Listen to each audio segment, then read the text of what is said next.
This channel does not promote or encourage any illegal activities. All contents provided by this channel is meant for educational purpose only.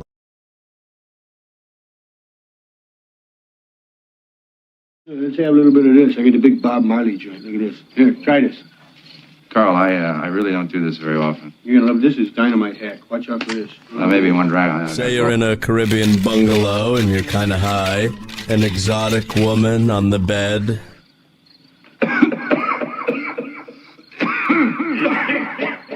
It's a little harsh.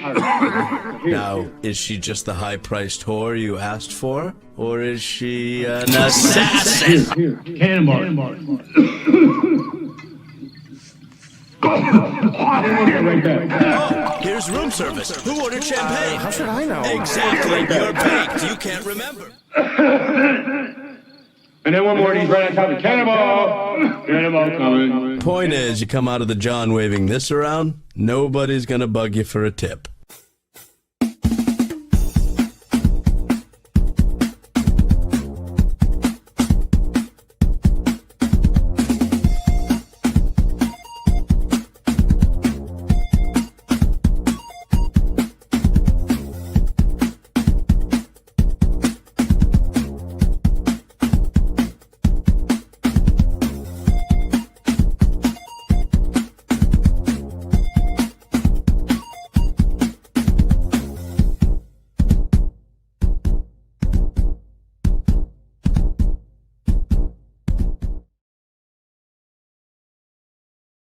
Whoa! Oh shit! What's up, party people? Let's do it this way. Haha! Hey, who's that handsome motherfucker right there? Hell yeah! What's going on, everybody? Hippie is not going to be able to join us. He's dead. No. But he's, I mean, the body doesn't always fucking do well with him, so he's not going to be able to make it. So you guys are stuck with just moi, which is French, So, little drink update. We are meeting with branding people this week, so excited about that part. But I think I was being a bit ambitious with the timeline. I was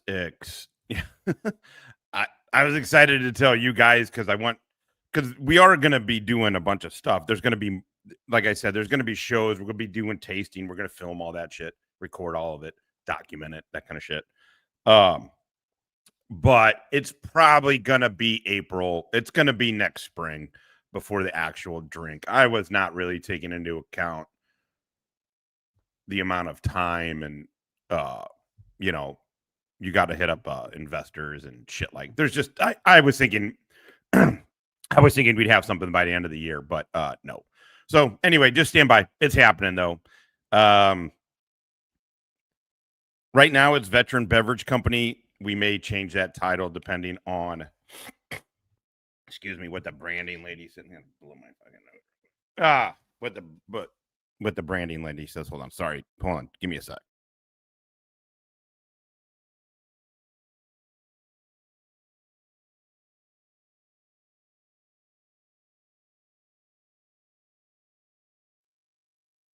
Okay, sorry about that. Blowing my nose. Okay, let's see here. What weed are we going? So I got Butter Wolf and Mango Haze. Let's start with a Butter Wolf. Oh, but today we're gonna go over how the drinks are made. So I think what I want to do with this time that we have until the actual drinks come out is try and kind of help educate people on it too. Tell you, we got top of the line shit, man. This is handmade top of the line shit. So it's gonna be good. I'm excited. Okay, let's see here. Oh, Butterwolf. God, I didn't plan for this well enough here. Sorry, Butterwolf strain.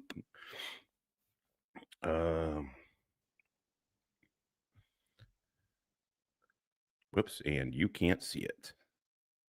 All right. Butterwolf is an evenly balanced hybrid strain, which is ridiculous. I don't know how they... But anyway, It's crossing tasty peanut butter breath and swamp thing strains. This delightful combination creates the perfect balanced child strain. What? Wait, what? The fuck is a child strain? Do they mean chill? They gotta mean chill, right? Is anybody listening to this fucking show? Answer me. Anyway, sorry. All right. With amazingly mouthwatering flavor and soothing full-bodied effects to go right along with it. The taste of Butterwolf is truly a treat with a sweet and creamy buttery cookie taste accented by hints of fresh strawberries and zesty citrus. The aroma takes the flavor and builds on it, adding in layers of gassy diesel and a hint of spicy earthiness. All right, let's just get to fucking doing it. This is from Proper Cannabis. What's up, Susie? I was going to look at some of your stuff today, too, if we got around to it. I always like looking at I just love looking at buds. Looking at flower is the best. Okay, so Butterwolf. I forget what this one tested out. It's a mid-20. I do remember it's just a mid-20s. It's an interesting thing, though, because it has been fucking me up. The truth is, it's the Butterwolf has kind of fucked me up. Specifically for a mid 20s. Oh, whoops. So let's see what this is where I got it from. Is Proper. It doesn't have the fucking terpenes. Oh, limonene, linalool, and myrcene. So it should have a lavender, citrusy lavender kind of thing going on. Oh, that sucks. That sucks. Sorry. I'm all over the fucking place today. I have not smoked yet, nor had coffee. I was doing business emails this morning. Powwowing with the partners, as it were. I know, Stella. I know you're bored with it. All right, let's fucking rock and roll.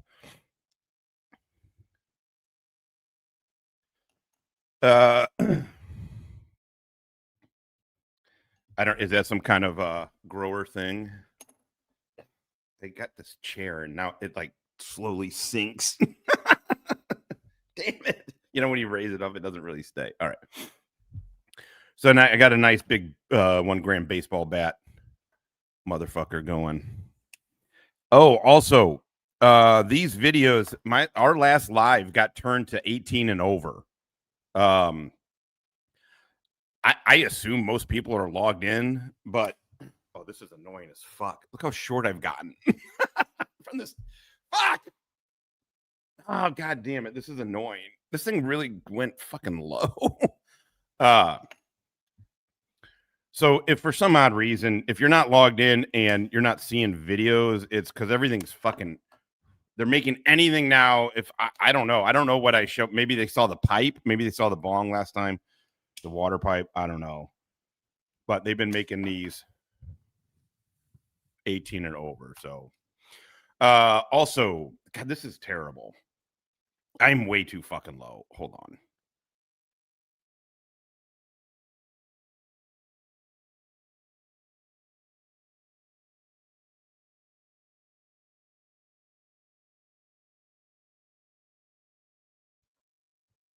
All right. That was annoying. I was like, what the fuck? There you go. I did. Well, it was one, it's like one of those office chairs. A buddy of mine was getting rid of it. I was like, oh, fuck it, I'll take it. And I'm sitting in it and it's doing the thing where you raise it up and then it's like slowly.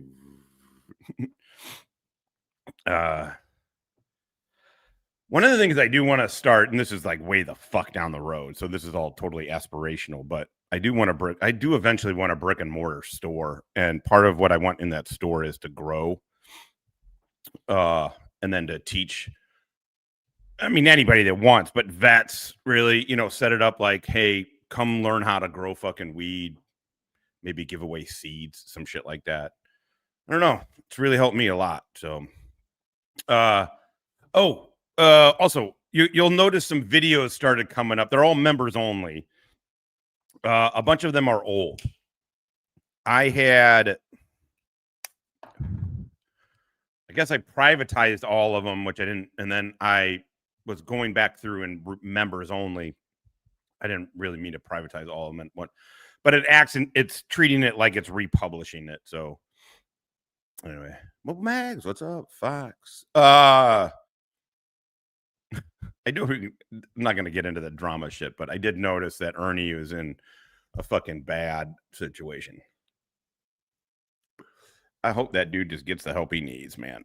And stops running around being a fucking menace, threatening people. But anyway, okay, fuck all that shit. Let's get to some goddamn marijuana talk. Okay. So the first thing we're going to do is go through and learn how the drinks are made.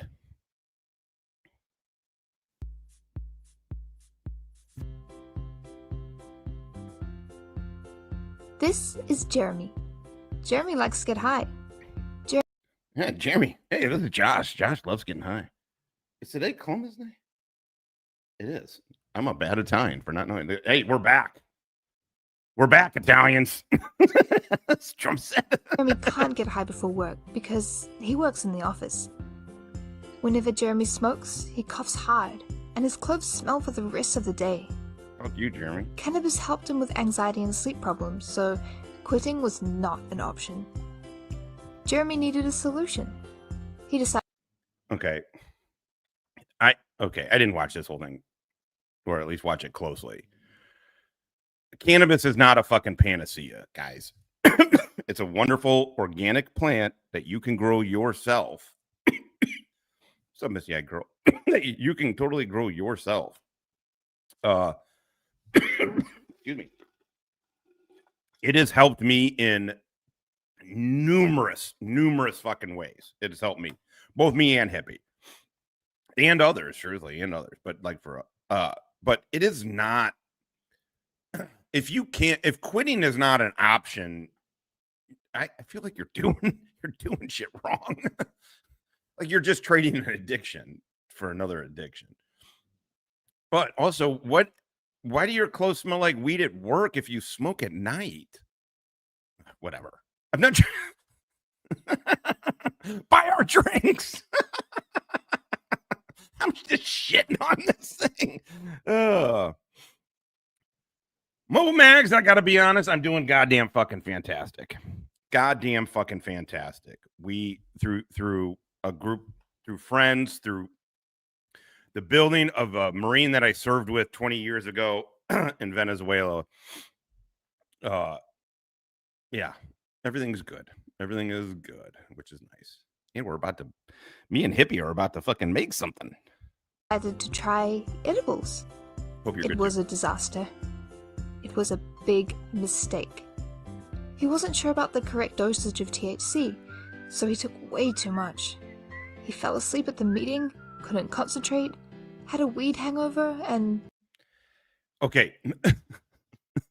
Jeremy, you have a weed problem, and your weed problem isn't, what's the most discreet way I can fucking feed my addiction? Jesus Christ. I probably should have picked a different video. If you are taking edibles at work and you don't work in the weed industry, what? You got some problems, man. Would you drink at work? almost got fired.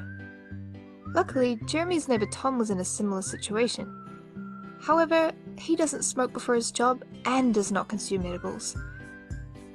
Because he's a fucking protective member of society. I love marijuana. I fucking love this shit.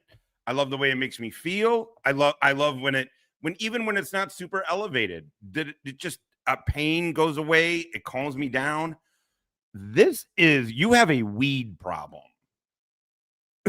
This is a terrible video, but we're going to finish it because you know me, I like to punish people. One day, Jeremy was at Tom's house complaining about his edible experience. So, Tom laughed and gave him a cannabis drink. Jeremy tried the drink the next day. Do you want to know what happened to Jeremy? Follow Devil's Art. to learn more about THC drinks and cannabis nano-emulsion. Oh, wait. Is that the end of it? Oh, no. Okay. Hi there. Remember Jeremy? He tried the cannabis drink, and here's what happened. Jeremy had an amazing experience, and his day went perfectly fine.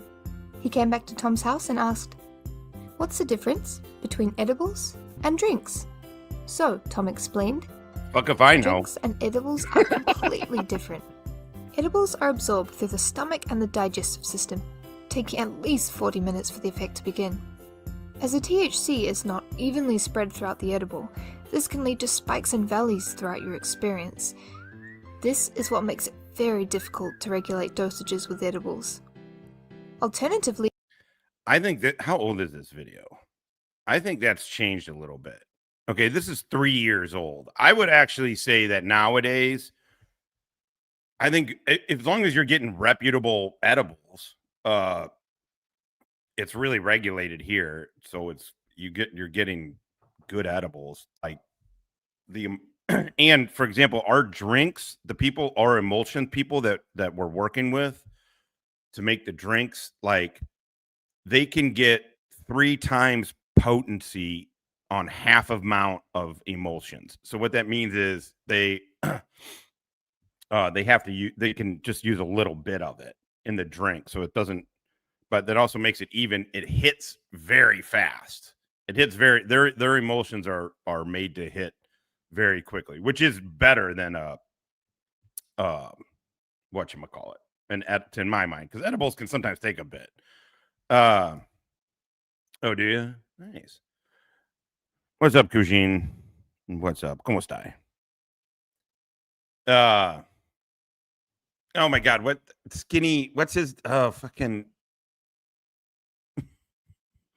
If there was such a thing as the mafia, the mafia boss in Philly, Skinny Joey Merlino. Yeah, let's just watch something on him. Yeah, I gotta say, when she's like talking the dips and ups and downs, I've never had that with.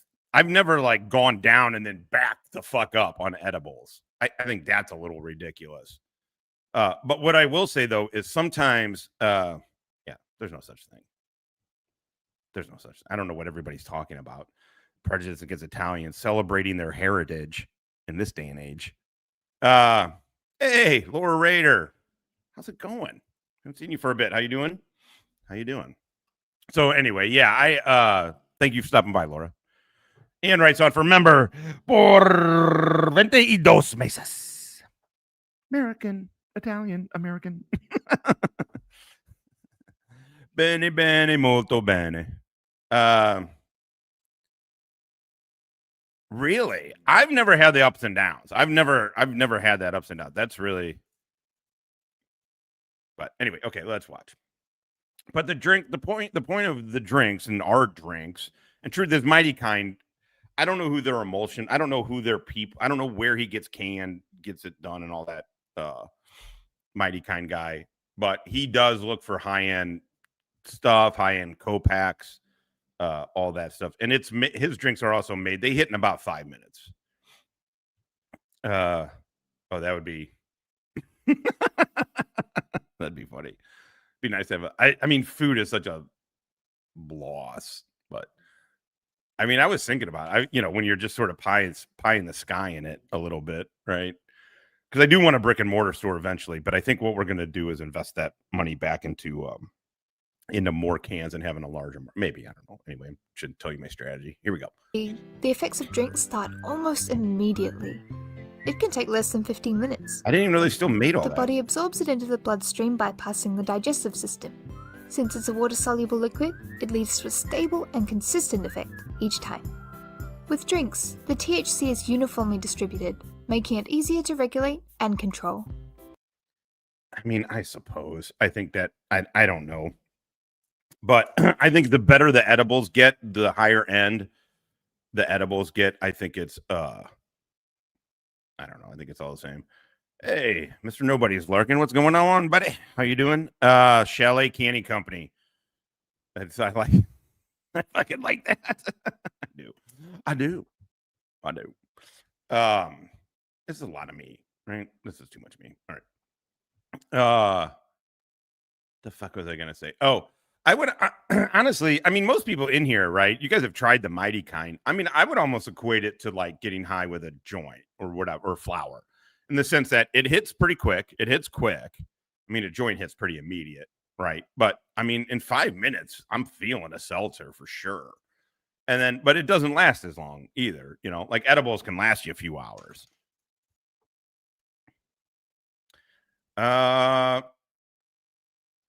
The drinks that I'm going to make, you'll be able to order it off the website if you want. I don't know about Canada. I mean, we have the ability to distro it anywhere. We're going to have a better distribution network even than Mighty Kind, which I'm excited about. So I don't know. We'll see. I'll let you know. But definitely we're going to have a website up where you can buy it off the website too. So if you're able to get stuff from the website, that should be work. I hope so. A large number of Canada's a big market. people have food sensitivities, making edibles a difficult option. If you accidentally dropped an edible So if you go to so in the interim until we get our shit going, go to bemightykind.com. I think my promo code probably still works actually. Use promo code STONEDVET. bemightykind.com. Here, I'll just show everybody again. I mean, fuck it. We got 15 people here. We're all just hanging out. Yes, I'm over 21. Yeah. Can you guys see that? Okay. Yep. bemightykind.com. And then if you use promo code, it looks like they might have even better deals than my promo code. You get 20% off using my promo code and free shipping. But Susie, if you just go to shop, THC, blah, blah, blah, pick, and then they'll have you. What's the name of my drink? It's not ready yet. It's not ready yet. So Mr. Nobody, I was saying this in the beginning. But I'll say it again since we got more people here. I was very fucking whatchamacallit on the time. God damn it, weed. I was overzealous. I don't know, whatever. Anyway, it's not going to be out till spring. We're not going to have it. We're going to have 3 flavors to start. We're going to have 3 types. Tentatively, and they're each going to have a functional distinction. So one will be for sleep, one will be for pain, one's going to have a caffeine in it because I like the caffeine component. Yep. Yeah. We got a whole thing. We got a whole marketing team. So, in fact, it's one of the, that's what I like the best. I don't like the sales. I don't like marketing myself. I don't like the sales aspect of it specifically. I mean, I'm excited to get cans in hands of motherfuckers because I think this thing is going to be good and going to be great. And I'd rather see people, a lot of vets, man, we self-medicate with alcohol. I mean, a lot of people do. It's not, a lot of people do. But it's really big in the vet community and law enforcement, first responder. And they're still not, that crowd hasn't totally come around on THC yet. They're there more or less, but they haven't fully come around on it. So that's what I'm hoping for. But yeah, we got we're doing the creative end. We're getting the branding and everything this week. I am fucking excited. I am excited.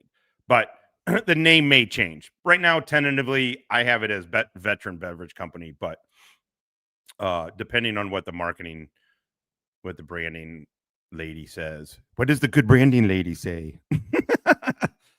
I mean, it's ultimately our decision on what we come up with, but it may change. But I'll let you guys know as soon as we can. Is it?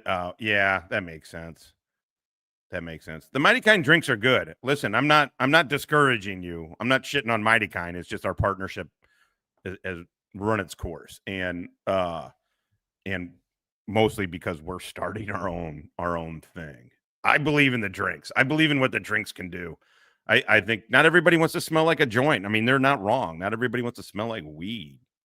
I don't give a fuck. But like, I get it. All right, let's get back to the drinks. To the floor, there is a chance that your pet might accidentally eat it. However, this won't happen to a drink. THC nanoparticle emulsion concentrate contains no sugar, no GMO, no gluten, no lactose, or any other allergens. So, are THC drinks the answer? They are a viable and discretionary option in today's fast-paced work environment. Tom shares all the benefits with Jeremy, who now has a solution to the obstacles he's been facing. Do you want? I think that's a little. Basically, here's how you get. Sorry. God damn it. Oh, okay. I haven't had enough coffee or weed. And this Butterwolf is kind of harsh. It's fucking good. Yeah, we have options. The beauty of it is we have options. But yeah, I like that idea. But this is just funny. It's like, here's how you get high at work without people knowing. How do you have to get high at work this badly? Want to know what happened to Jeremy? Follow to learn more about THC drinks. Follow Devil's Art to learn more about THC. I think this is the whole Jeremy story. Let's do this. For him, Remember Jeremy has a him? problem falling asleep every night. He needs to wake up at 5:30 to go to work. Jeremy doesn't get enough sleep. Luckily, his neighbor Tom gave him the cannabis drink, which takes under 30 minutes to take effect. Now Jeremy sleeps well. Have you ever thought of Here, take this thing in a bottle called AK-47. I know that's the name of a strain, but it's like, come on, man, you're not. Here's how you get high at work. Here, this is called AK-47. about how the drink was made? It all started with a question. Although THC does not dissolve in water, can we make a THC-infused beverage that is water-based, tastes great, and provides an amazing predictable buzz for hours on end? After more than 2 years of intense research, trial and error, long nights and longer weekends, the product development team at Devil's Art found the answer. Our proprietary THC nano emulsion is the most potent THC infusion in the world. Using powerful Not any longer. sonic vibrations strong enough to weld steel, and with just the right mixture of ingredients and procedures, we were able to break down the THC molecule and dissolve it into water. The tiny particle size of the THC means that it's absorbed 4 times more efficiently into the bloodstream. As soon as it touches your lips and gums, it affects you immediately because it's bypassing the digestive system. This ensures a pleasant and controlled experience every time. Is nano emulsion the best way to consume THC? You can decide for yourself based on the story we told you. Thanks for watching! So that's more or less what we're doing the nano emulsions thing and all of that. I'm excited to get the beer because we're going to be able to do beer. That's not going to be in our first rollout, but we're going to be able to do non-alcoholic THC infused beer. That's going to be fucking cool. Do you like the sugary ones? I mean, I like Baja. I don't like sugar drinks too much, but I do like Baja Blast for some reason. I guess Taco Bell Baja Blast. It should be called Ass Blast. All right. What's the next one we got? Boop boop. That's me in Afghanistan, y'all. I like this picture. It's a lot of me though. I like with my head right in between us. Dun, dun, dun, dun. All right, let's get a new. What is exciting me in the future is creating more unique experiences, using beverage as a form factor and deliver those experiences, because we drink beverages at social gatherings or at ceremonies, special events, and that has me. Like I said, we're getting three flavors to start, or 3 recipes, I should say. 3 recipes to start with. So we'll immediately be able to have people have a couple of options. And and then we can scale up from there. But yeah, that's what we're starting with is 3. Because even though you don't need you need very little of the emulsions in it now from who we're using, apparently it's still bitter if you don't cover it up right, if you don't kind of do something to offset the bitterness. And there's ways to do it, but you're gonna have to do it. Yeah. Anyway. So if we can craft a beverage that boosts the experience for consumer going to those events, I think that will be a huge social impact. I almost fucking buried the lead, motherfuckers. We're gonna be able to keg our shit. So I don't know if I mentioned this the last show we did, but I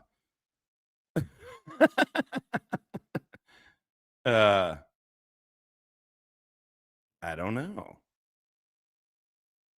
I mean, eating flour wouldn't, but we're also going to be able to do shrooms. We're going to be able to do, I mean, psilocybin isn't legal yet for that in that sense, but we can do any functional. We're going to be able to do any functional mushroom, and then we're going to be specifically poised to once the shroom stuff becomes legal, that we're gonna be able to have a drink right off the fucking bat with it.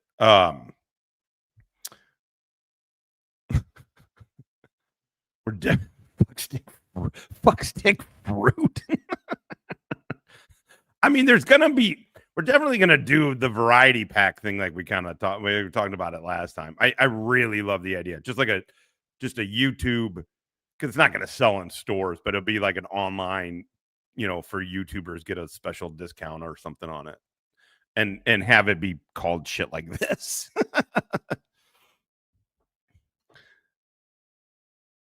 Anyway. Oh yeah, but kegs.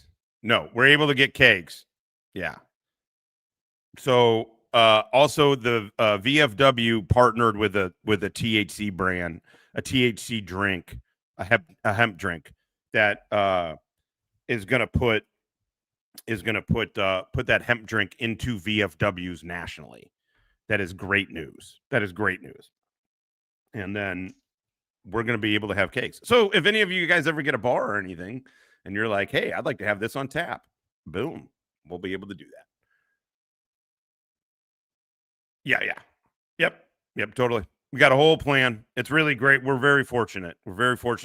We have a good group of people mentoring us through this. And they've done it before, and they've had success doing it before. So we are fucking being stewarded by champions, and I'm excited for that. It takes a lot of the stress away. And allows us to focus solely on the drink.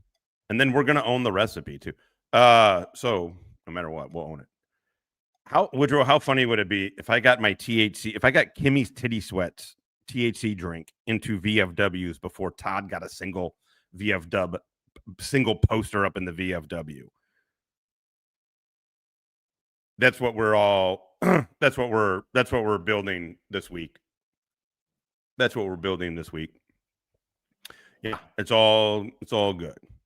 Like, it's all moving. It's all real. My timeline was overly ambitious. Fuck, that's what the goddamn word I was looking for earlier. It was overly ambitious, and on my timeline, and so I do apologize for that. You're not gonna believe it. I was overly ambitious about something, and so it's the reality is spring. It's going to be next spring. I was hoping to have it out by around New Year's, but that's going to be too fast. But yep, we're getting all the logo and everything. Yeah. Well, the marketing people have a whole process. It's really cool. So yeah, and as soon as we get it, I'll let you know. As soon as we get it, trademark it, we'll let you guys know. Yeah. have a picture like one of those Hill Pirates always has good funny pictures of like Todd being paranoid with it, like help your paranoia. It's called Stay Off YouTube. Sorry, I started the thing and then didn't.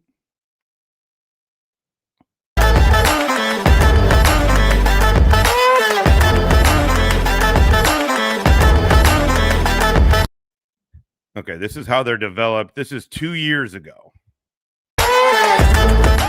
Hey guys, this is Sid Patel, CEO of Beverage Trade Network and Cannabis Drinks Expo, and we are live in the laboratory of Vertosa. I'm here with Harold. He's the Chief Science Officer here. He's going to show us around what he does here. Harold, thanks for having us here. Good to have you. Super. So let's start with, leading into the product development, right? That's exactly your domain. You're responsible for, you're developing this new and making the whole category better. I mean, Vertosa has been leading, this to make beverage taste nice, right? What is your definition of a good product these days? Like, what do you look for when you're aiming for better? Right. I think. Okay, this is probably too sciencey. This feels a little too on the science side. Let's get to one of the strain show. Let's do a strain show guy. I already forgot this guy's name. Fuck. What was this guy? It's the strain show, but I forget what his name was. Anyway, let's see what he says here. So the president just dropped some huge news that might completely change everything for all of us. There's reporting that the administration is going to reclassify marijuana. We're looking at reclassification, and we'll make a determination over the next few weeks. But huge policy changes like rescheduling come with a lot of little secrets, and this could be progress or this could be a secret trap. There's a lot to look at here. So the president just had this press conference like 2 days ago on August 11th. Wait, how old is this? Oh, this is a month old? And this press conference was really about... Also, the nice thing is this is not the... We're in the hemp beverage market. Like, we can get into regulated markets, like we have the licenses, but we're gonna stay out of the regulated market like this. So what the drinks, what Mighty Kind, what all the hemp drinks that you see in the stores now, they're all because of the 2018 Farm Bill, which essentially legalized weed. They just didn't, they weren't really tracking on that. They weren't tracking on that, like, okay, well, we can just take these hemp plants, smash them all together, but because they all started at less than 0.03%, which is an arbitrary fucking number, but they're like, okay, they all each plant tested less than that, but you put them together and you smash them and you create it and you put it in the stuff. Well, it's THCA, it's THC. They also apparently in the Farm Bill didn't know that THCA is literally the same goddamn thing as THC, except for THC has been carbonated or Susie, do you know the word carbonated or whatever it is, carbonated, where it means it's burned. So if you get flour, this without it being burned is THCA. This is THCA. When it burns, it becomes THC. Will our drinks be intoxicants? Yeah. But we're doing low dose. We're doing one of them is going to be low dose, like 1 or 2 milligrams, so people can have more of them. Because here in St. Louis, people are drinkers. They want to have beer, boom, beers. And so carboxylated. Hey, Rabbi, what's going on, man? I think so, right? Isn't it? I don't remember the word. Decarboxylated. Fuck yeah. Got some scientists in the room. About crime in DC, but somebody asked him a very important question that could affect all of us. And the way he answered was very surprising, actually. And in this press conference, like in most presidential press conferences, he did say some really extreme things. Our capital city has been overtaken by violent gangs and bloodthirsty criminals, roving mobs of wild youth, drugged out maniacs and homeless people. And we'll talk about that in a second, but I just thought it was good to bring that up. By the way, I lived there. That's a slight exaggeration. Not by much, though. and remind everyone that even the timing of this press conference could maybe be meant to be a sort of a distraction from other things people are asking the president about a lot lately. Are you still talking about Jeffrey Epstein? This guy's been talked about for years. But let's look at what this reporter asked him and see what he said and see what this actually could mean for me and you, for all of us. There's reporting that the administration is going to reclassify marijuana. Would that send mixed messages that if marijuana is okay, some drugs are okay, but we're trying to clean up crime? How do they go hand in hand? We're only looking at that. That's early, but somebody reported it, which is fine. We're looking at it. Some people like it, some people hate it. Some people hate the whole concept of marijuana because if it does bad for the children, it does bad for people that are older than children. But we're looking at reclassification, and we'll make a determination over the next few weeks. So I guess they haven't. This is a month old. I feel like he would be reporting on it if they did. I'm also have not been paying attention, super close attention. This motherfucker. So we're Tommy, you ain't getting your TV back. And fuck you. Fuck you, dumb Donovan. What's going on, Tommy boy? What is going on? I just got bacon and haven't had weed or coffee yet. Forget the D prefix. Listen, that's where I'm at right now. My morning it got away from me a little bit, and I was like, oh, fuck, I haven't even had coffee or any weed. Truly, though, I was planning on saving the weed just for the show anyway, but yes. Look at this. Look at this. Ground control to Major Tom. Your circuit's dead. There's something wrong. Can you hear me, Major Tom? Can you hear me, Major Tom? I'm opposed to dildos. God damn it. Freelancer 37. This is Tom Donovan 1 motherfucking 5. Tom Donovan, what's going on? Now that we are full payload, we are full hellfire, full Gatling, motherfucker. Roger that. We got some weed we're gonna smoke down. It's buried in down there like a tick. What do you say? You shake that shit loose and we will fucking cure it, tag it, smoke it. Roger that. Tom Donovan, your wings level cleared hot. Two in the Grove. Smoke if you got it. What are you gonna do?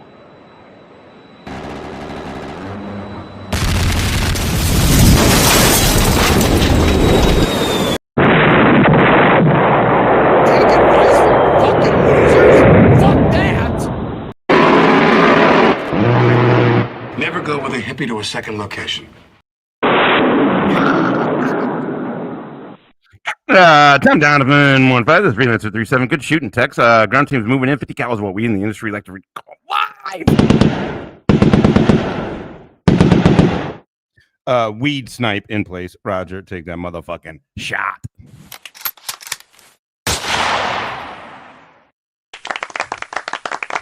And the talk erupted in applause. Thank you, Tom Donovan.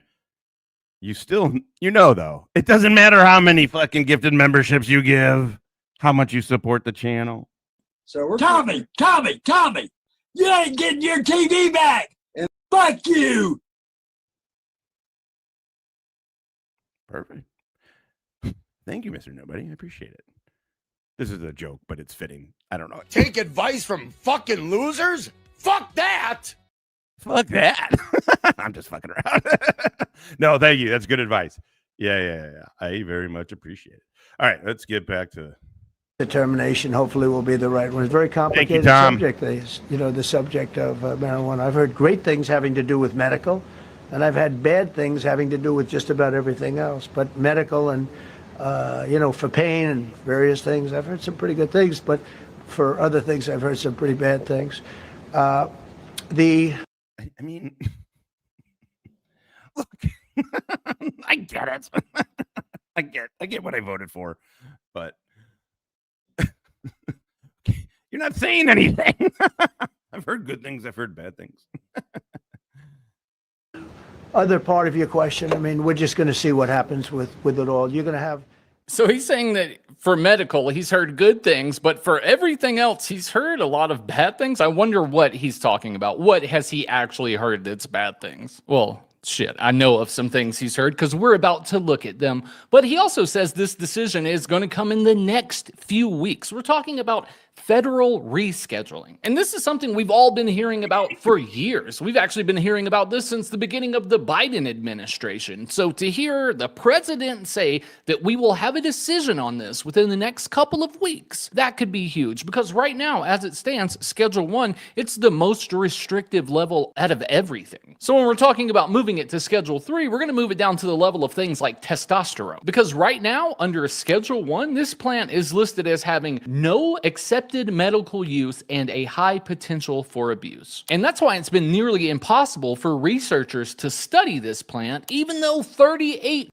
I mean, you don't make a great case for it not to be abused when one drink company, the video we just watched of the dude Jeremy, who has to get stoned at work.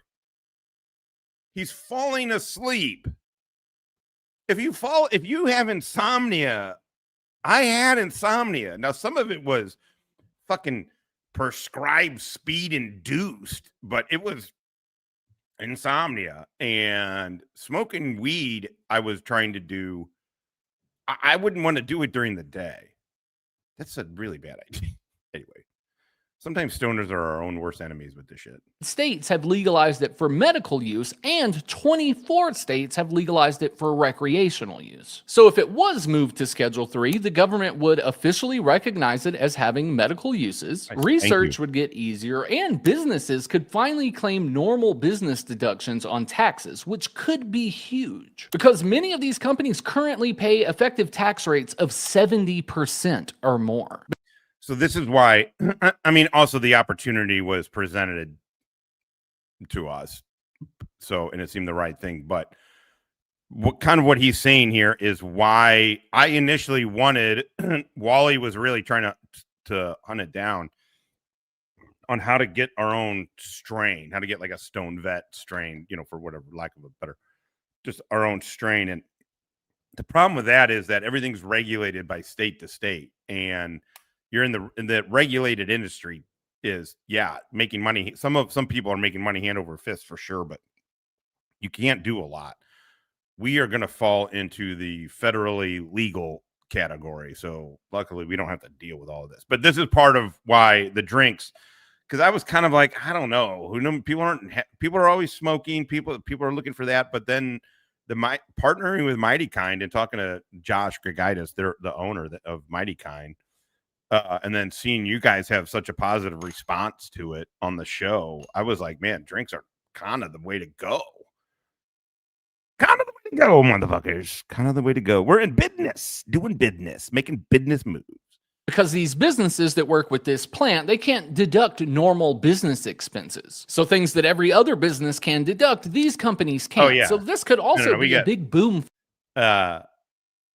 I mean, that's the whole. I'm in the same. I like where your head's at because I'm in the same space. Oh yeah, branded coolers, like yes, totally, 100%. Yeah, it's going to be a lot. I mean, the what's great about this is a whole bunch of shit, but it is going to be a lot of fucking fun to do. I'm gonna get the fuck off of Social Security. I'm gonna have I can't stand being on that shit. I don't like it. My ego doesn't like it, whatever. And you can only make so much fucking money, and it's like a fucking yoke. I don't know. I just don't feel like I need to be on it. And this scratches the creativity itch and all of it. It's gonna be so much fucking fun to go around promoting it. Yeah, it's gonna be a blast. It's gonna be a blast. And Hippie's not feeling well, so he's probably not listening, but it's really great to hear Hippie reinvigorated about shit. And so, hey, what is going on? I've been on a THC drink fetish for months now. I couldn't tell you all the ones I have tried. They are amazing.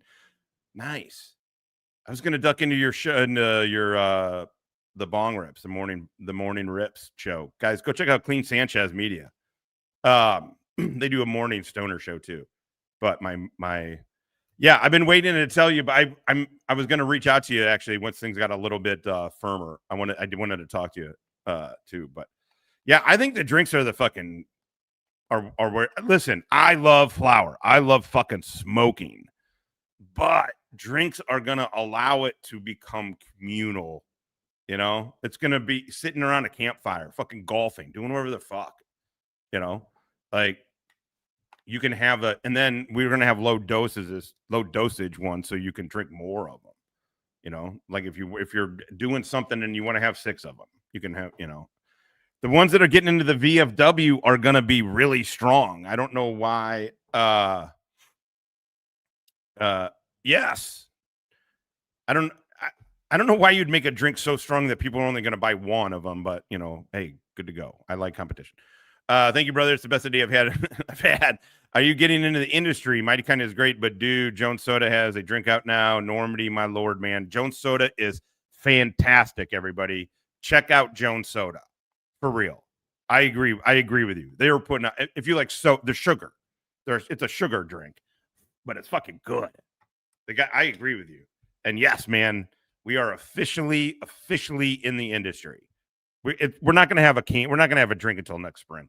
But we're going through the whole process right now. It's fucking hell yeah. You're gonna be like, hey, I knew that guy. For the industry as a whole, it's going to give every company. I'd like to thank all the little people whose backs I stepped on to get here. Without those plebes, none of this would happen. We have a great cannabis shop. Soda shop a few blocks from me. My sister works there. There's some great shit, man. Glad to hear the right one is getting in there. Fuck yeah.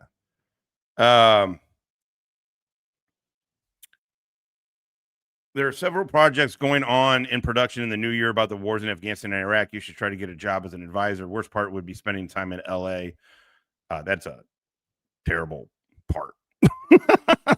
Also, I'm good, man. The drink thing is where I'm at.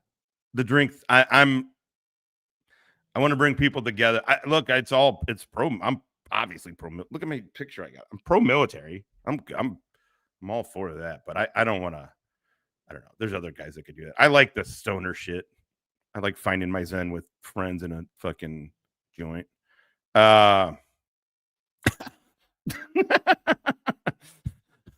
Bro Magnon T800. I brought a 6-pack of 50 milligram drinks. That's retarded for a few days. The 50 mil. Look, 10 milligrams for me, honestly, in a drink. In edibles, I start at, depending on what kind they are, 50 to 70, you know, in that range somewhere. If it's just a regular thing, but 10 milligrams is good for me on the drinks. In fact, I barely finished 2 of them. If I have one and then I can start another, but it ends up just half the time it just ends up sitting there. Like I feel like it's with the drinks, I like a lower dosage, right? I think so.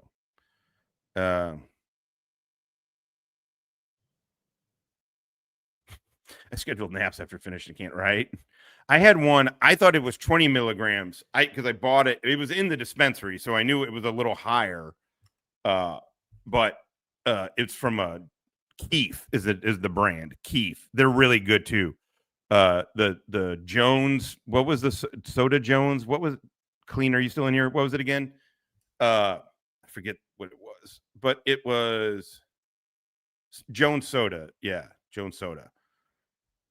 Anyway, I thought it was 200 milligrams. I'm like, what the fuck? I'm like, why? I'm like, I barely drank any of this and I'm fucking flying. What is happening?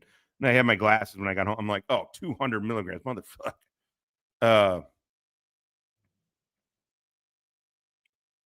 Yeah. See, what's really nice is they're giving us rounds of tasting. So we get to dial in the recipe. And the recipe, we are going to own the recipe. We will own the recipe. So they're giving us ways. We are making sure we are sacrificing getting it out to market quick to make sure we got a great drink for everybody. Because this is what I don't want to hear is the flavor sucked, but it got me high. That's like, Steel Reserve. That's like, well, yeah, the beer sucked, but sure, I got a good buzz off of a can of it. Like, I don't want to be the Steel Reserve of THC. All right, let's get back to this. Yeah, I can't fucking wait, man. I'm excited. And we got good people backing us. It's really amazing, man. And I want baked into the DNA. I just want baked into the two partners are Hippie and Danny. I've known my friend Dan. You guys, if you're here, you know, you're familiar with him. I've known him since 5 years old. And Hippie, I was obviously in Iraq with. And I've known him for over 20 years. Like, I want it baked into the DNA, all, you know, because it's a Marine buddy that put me onto these guys. It's a Marine buddy that made an introduction for me. And it was really, I don't know, it's really good. All good.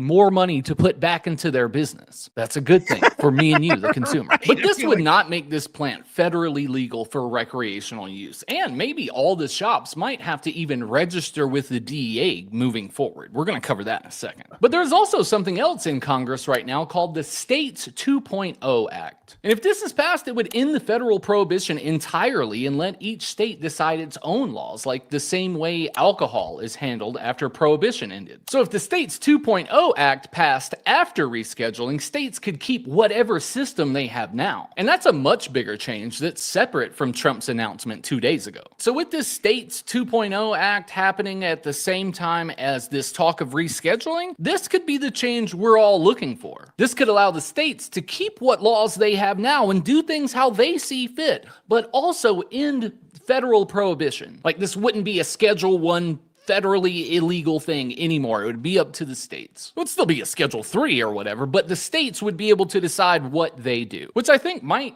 be the best outcome we could hope for. And of course, all of these proposed changes to this federal policy are not going unnoticed, especially by people who love to talk, and they might actually be able to influence the government in some really negative ways. Like this jackass right here, Luke Niferatos. This idiot is the executive vice president and chief of staff to Smart Approaches to Marijuana, or SAM. This is a national advocacy group opposed to commercial legalization.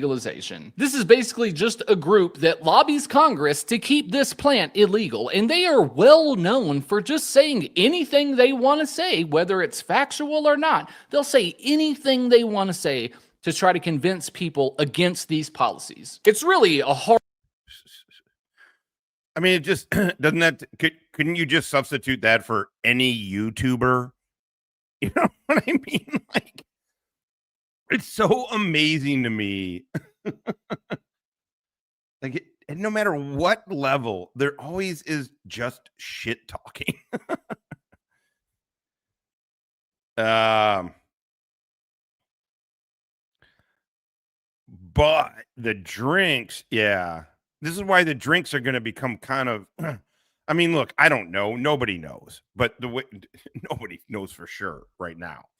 But the way the anecdotal research that I have been doing and mainlining information on this kind of shit now for a couple of months,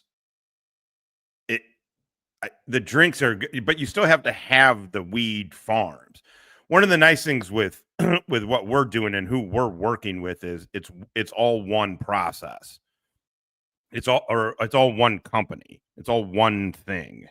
They have the weed, the emulsions, and the co-pack and everything. So that makes me feel good about that, you know, about that process. There's a lot of weird players in these open market. Oklahoma's having a problem. I think they're clamping down on it, but they were having a problem because they were getting a lot of foreign shit, a lot of foreign players in there. There needs to be some sort of regulation, but like, I don't know. They're not doing it right at all right now. It feels like it's almost the worst of everything right now. Horrible organization, and it seems like the only people associated with it are horrible people that say horrible things. It's like Reefer Madness era propaganda. They will just lie and say anything that they can think of, anything they can make up, any statistic they can get and flip it and make it sound worse than it is, or frame something where it's just completely a lie the way they say it. Also, I will say this, my political feeling, because I've been part of the government, is the more the government gets involved on anything, the worse it is. The worse it is. I mean, I got Yeah. For a libertarian, I worked an awfully long time for the government. But yeah. Don't get the government involved in shit. Keep them out of shit. Also, all they want to do is make money. That's all they want. They don't care. They don't care about what's best for the populace or what's best for the fucking plant or what's best for the industry. They just want to make motherfucking money. And when you add layers of bureaucracy to shit, you just start empowering low-level, mid-level people become super fucking powerful because of an administrative thing. And then that creates opportunities for corruption, power-hungry shit. It's terrible. Nice. How's it going, AP? By the way, you guys tonight, right? I've been because of all the fucking big business I'm involved with now. Thank you very much. I haven't been paying attention to football. You guys are tonight, right? Bills are tonight.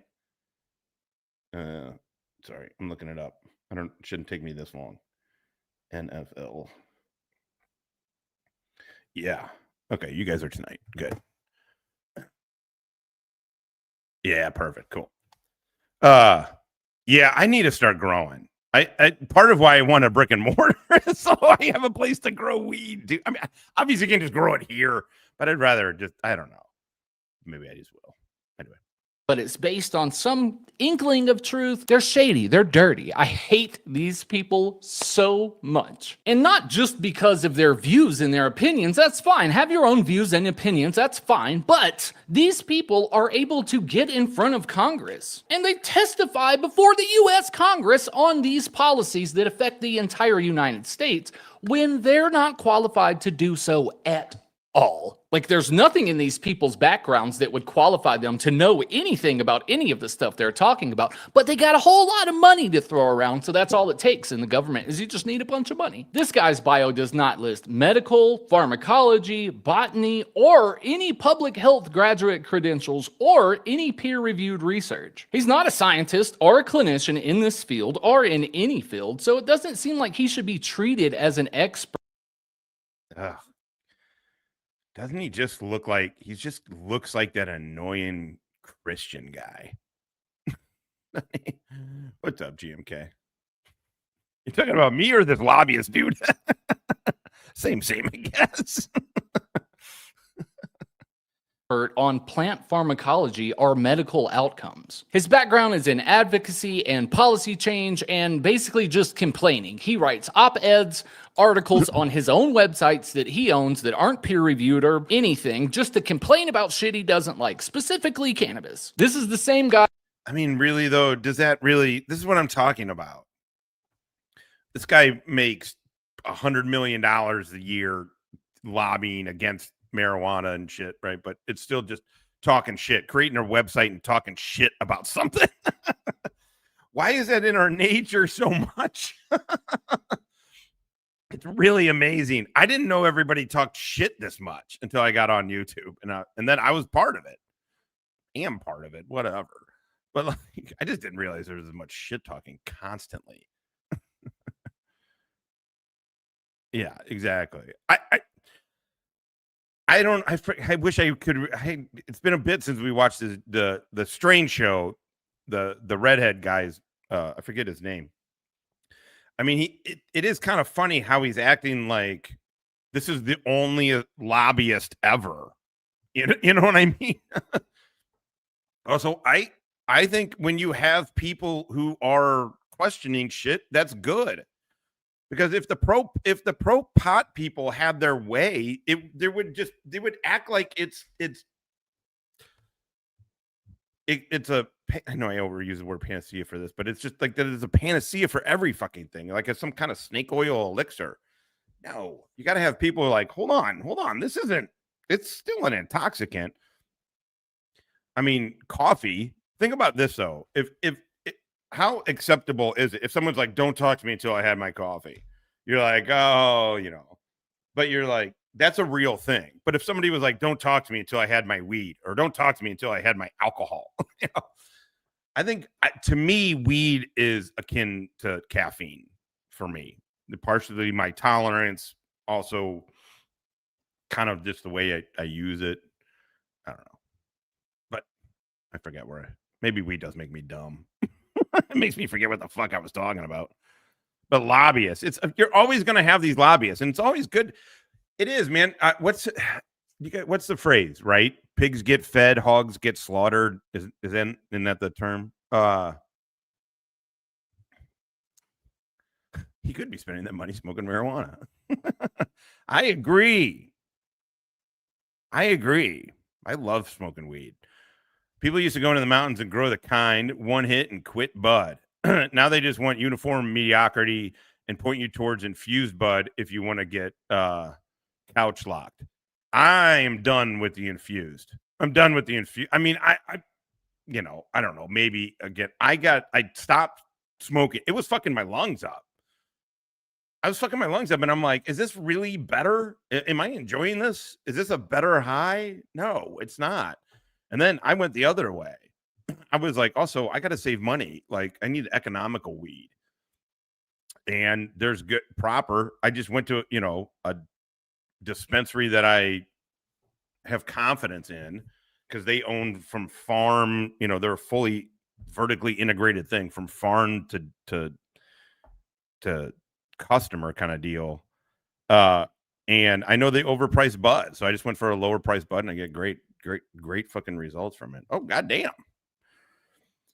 Look at this motherfucker. From one greasy fuck to another. What is going on? You generous son of a bitch. You. Freelancer 37. This is Tav 15. Roger that, Tav. I can hear you being greasy up there. Roger that. Jokes aside. We are quadruple payload up here, motherfucker. Quadruple payload. Wow. Hellfire and Gatling? All Hellfire and Gatling, motherfucker. Hell yeah, we got a doofus lobbyist. He's dug in like a tick. What do you say? You shake him loose, and then we will cure, bag him, and motherfucking tag him. Roger that.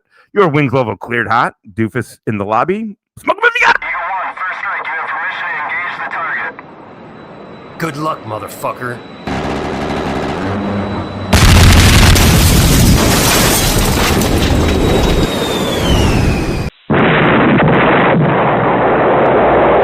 It's not, you fucking retard. In the end, I've done some PCP. I say eat a dick and continue to enjoy your dick eating experience. TF 15, this is Freelancer 37. Good shooting, Tex. Ground cheese moving in 50 cows. What we in the industry like to refer to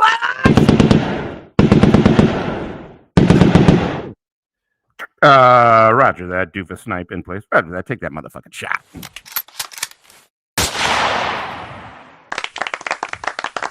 And the doc erupted in applause. Good shooting, Tex. Thank you, Tav. You generous motherfucker. I don't have one for that. I mean, I could just go. How about you navigate these nuts, motherfucker? That was my first. Good vibes to hippie, everybody. Good motherfucking vibes to hippie. Good vibes to motherfucking hippie.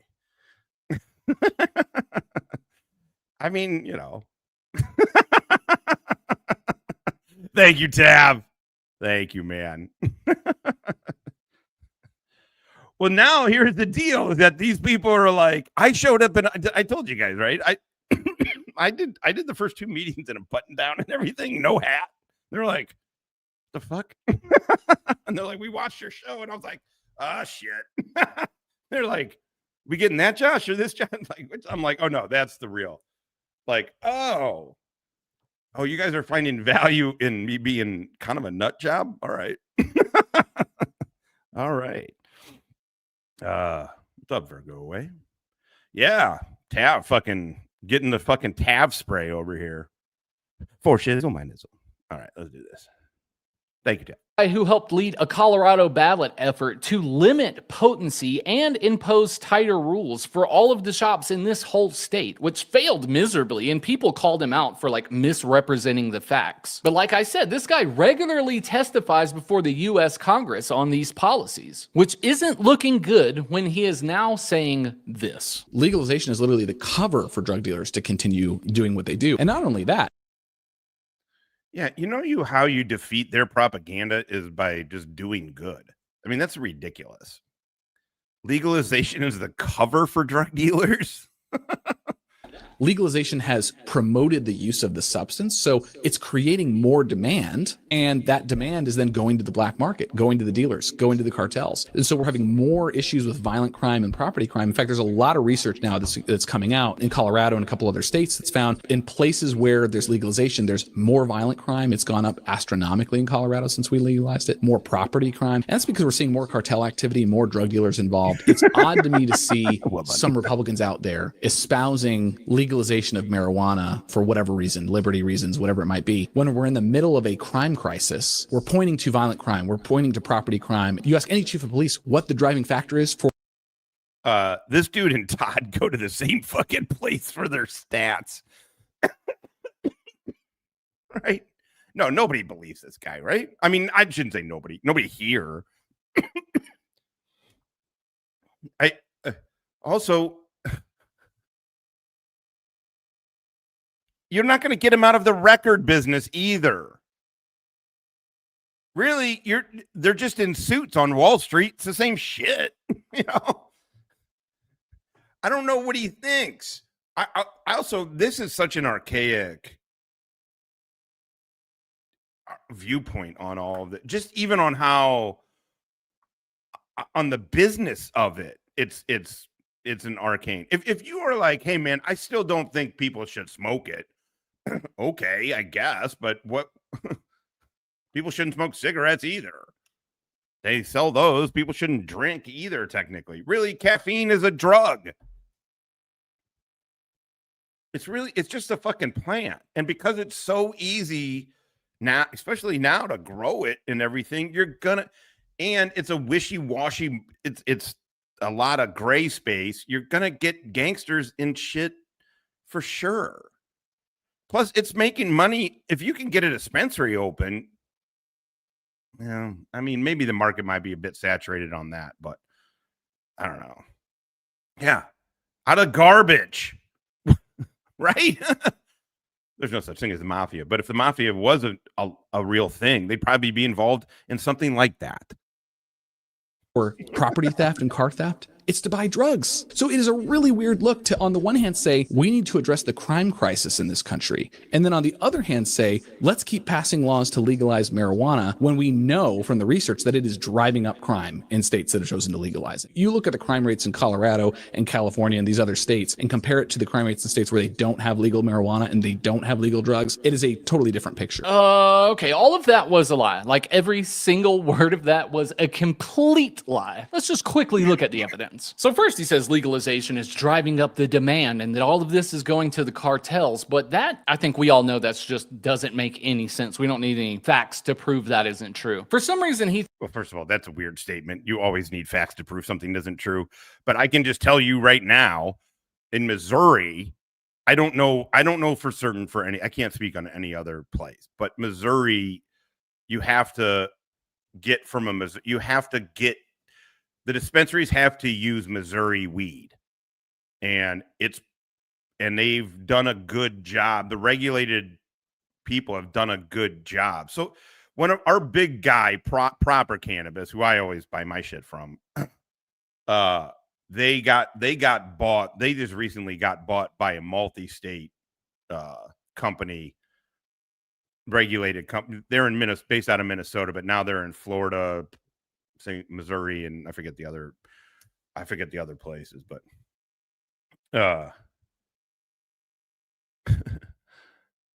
he's making, I don't know how much money you make, but he is blown up.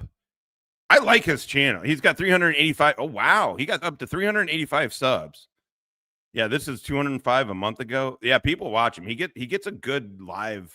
He thinks that I also don't understand how he does it. They show weed and shit all the time on their live streams. Target?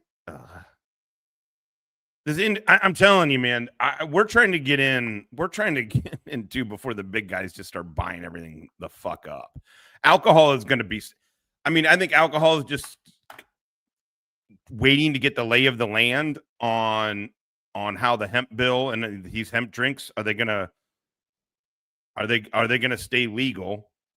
I think the cat's out of the bag with them. I don't know how you stop it now. I can fully understand them saying, hey, the hemp drinks can stay in the market, but the gummies and the vapes need to go back into the dispensaries. I can understand them doing that, but I don't see the drinks going back. The drinks they're not gonna start taking them off the shelves now at this point. Shit. I forget what I was gonna say. Legalization is like increasing the demand, and somehow all of this. I forget what I was gonna fucking say. Oh yeah, but but big alcohol is looking at this fucking market. I mean, look at what they did for water. They bought up all of water, right? Like, so we're just trying to get up and going before, and then we're gonna be that little.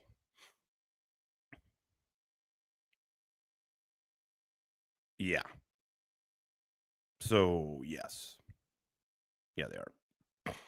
Business from all of the stores we're opening, the legal stores that are regulated and make tax money for our cities, is somehow just benefiting the cartels. Okay. But the main point he's trying to make is that if all of the crime is going up all of the time, why would we add this into the mix? Because it's only going to make the crime get worse. He's even saying that after states legalize, the crime rates rise astronomically. Like, if you make this legal, the whole society goes to shit. This is a complete lie. There's a lot of research now that's coming out in Colorado and a couple other states that's found in places where there's legalization, there's more violent crime. It's gone up astronomically. I mean, to be fair,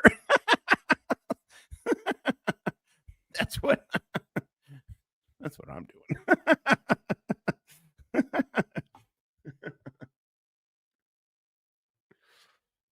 I just have cooler pictures, I guess. I don't know. I don't watch those guys. I started initially because I wanted to see what they were doing, but you're talking about like the bigger channels, right? Like the big guy, like a couple of them. One just had some kind of controversy because didn't the weed he was selling have mold in it or some shit like that? Yeah, remember that thing? Like it's a gateway drug to what? In Colorado since we legalized it, more property crime. And that's because we're seeing more cartel activity, more drug dealers involved. So CU Boulder put out a summary of a decade of research that showed that DUIs and crime did not explode following legalization. The Colorado statewide homicide rate has fallen in 2024. The homicide rate dropped 18% from 2023 and is now the lowest since 2019. And other peer-reviewed studies have also found no sustained increase in violent or property crime following legalization. Some even observed decreases in property crime, larceny, and simple assault across Colorado, and others noted minimal to no effect on major offenses overall. And this mirrors a national trend as violent crime nationally has reached a 20-year low. So not only is everything he said about the crime rate in Colorado completely a lie. Oh, that was Outlaw. That was from a year ago. It just the way it republished it. Hold on, excuse me a second.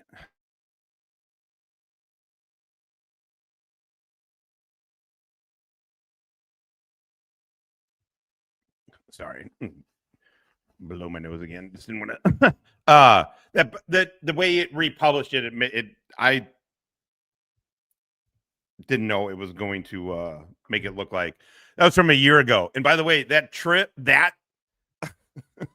it was terrible. I mean, the Oyster Bar is it's a staple here. Like it's always good. The Broadway Oyster Bar. But I somehow dropped my wallet walking on the way there. And we get to the restaurant and don't know until whatever. And I went back, and it's not the best part of town, but there's nobody there. And I couldn't find, I was like, this is unbelievable. Where could it have I could not fucking find it at all. Couldn't find it. And then I get a call from the Cardinals organization saying, hey, somebody turned in your wallet. I was like, what the fuck? I love this city. St. Louis people are just nice. I mean, we're violent. We're pretty violent here, but also weirdly extremely nice. So I completely forgot about that until that video. And, a couple of people had commented it. So I was like, oh, I didn't watch it. I was like, oh, shit, that was that trip where my wallet fell out of my pocket. Somebody picked it up and turned it in at Busch Stadium. It's fucking hilarious. Fucking hilarious. And Danny's like, we had fucking oysters and beers, and he's like, you don't have your wallet? Like, I'm like, no, for real. Man, I ran back to the car, traced every step. I was like, I can't imagine where this fucking thing went. And then I was like, I was started to call to cancel my cards and everything, and then I got the call that somebody turned it in. It was really cool. Fuck, right now, hey, nobody's showing up to their games, and that's the way we are fucking protesting. We're the fucking St. Louis Cardinals. We're one of the most storied franchises in MLB. You can't put out a shitty product for 4 straight fucking years. It's not gonna work. They need to get better. But the Blues have started, so hell yeah. This applies to California and the whole U.S. as a whole also. These things they're trying to scare us about crime being so high and we got to get rid of the flower, this is a lie. And independent coverage echoes this same trend. Violent crime continues to drop across U.S. cities. Homicides fell by 20% in Q1 of 2025 among 68 major departments. And this legalization might even be saving people's lives. Full stop. No exaggeration. No, nothing. This legalization is saving lives. It's not only not making things more dangerous, it's making society more safe. Because in states where we legalize this plant, we have way less overdoses. One study found that recreational cannabis markets were associated with an average 11% reduction in opioid overdose deaths. There's also fewer prescriptions written and even less non-medical opioid use. Rutgers research showed that states with medical cannabis laws experienced a 0.5 to 1.5 percentage point drop in monthly frequent non-medical prescription opioid use among adults. And okay. I'm always kind of leery of this because I don't think it's the same as an opioid. It does work for pain. I mean, it does. I take that back. I guess it does. For me, it's the anti-inflammatory aspect of it does definitely help with pain. But alcohol helps with pain by fucking numbing nerves. I laugh, but it was destroying me.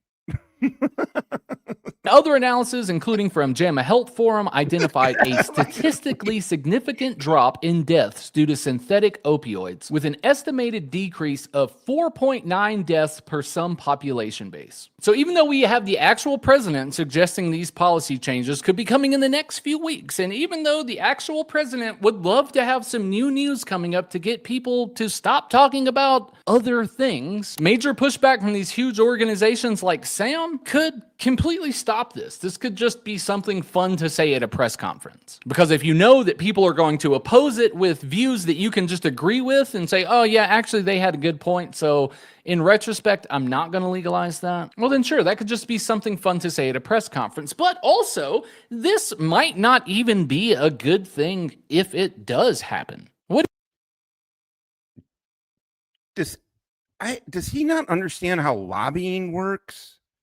I mean, it kind of feels like he doesn't really understand this because, like, fucking big cannabis has lobbyists, very much so. Very fucking much so. The only reason this shit gets fucking looked at even thought about by the president, by Congress, is because of lobbyists.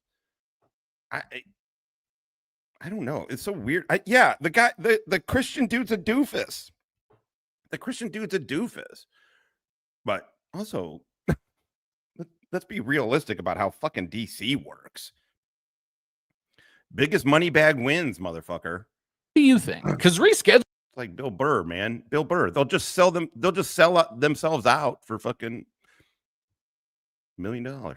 Could also open the door to a bunch of weird stuff. This could mean DEA oversight on every legal state, prescription-only access in some states, tighter federal tracking of businesses, and big pharmaceutical companies could be moving in real fast. And if you think that sounds like it could get messy real fast, you're not wrong. I've actually made this whole entire video discussing everything that could happen with descheduling versus rescheduling, and if this is actually a good thing, or if it could have a lot of crazy consequences we aren't expecting. So watch this and let me know what you think. Is this a great move? Is this a political stunt? Is this the end of the industry as we know it? Because all of these things could get really weird. I mean, I suppose. I think it's all just fucking. I wish I could find. It's so funny too because but the guy I was with, the black bar thing was a joke. I couldn't find the original photo without the black bar on it, unfortunately. The black bar thing became a joke because remember how people were start doing that initially on social media, but then you can see his name. That was this picture is from Dari Boom, Baghdis province, northwest Afghanistan. Motherfucking Afghanistan. What do we got? You guys want to watch something else? Let's watch one more here. Hold on. Let me find it. Let me set the mood. Be easy. Okay, let's find. He's probably got something else we can watch too then. What the fuck was his name?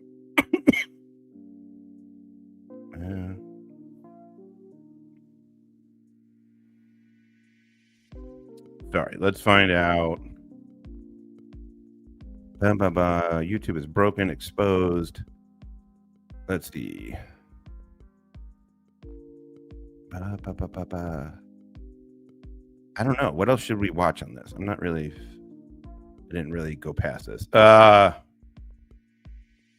Let's do 7 industry secrets. So you might think that we'll do 7 industry secrets.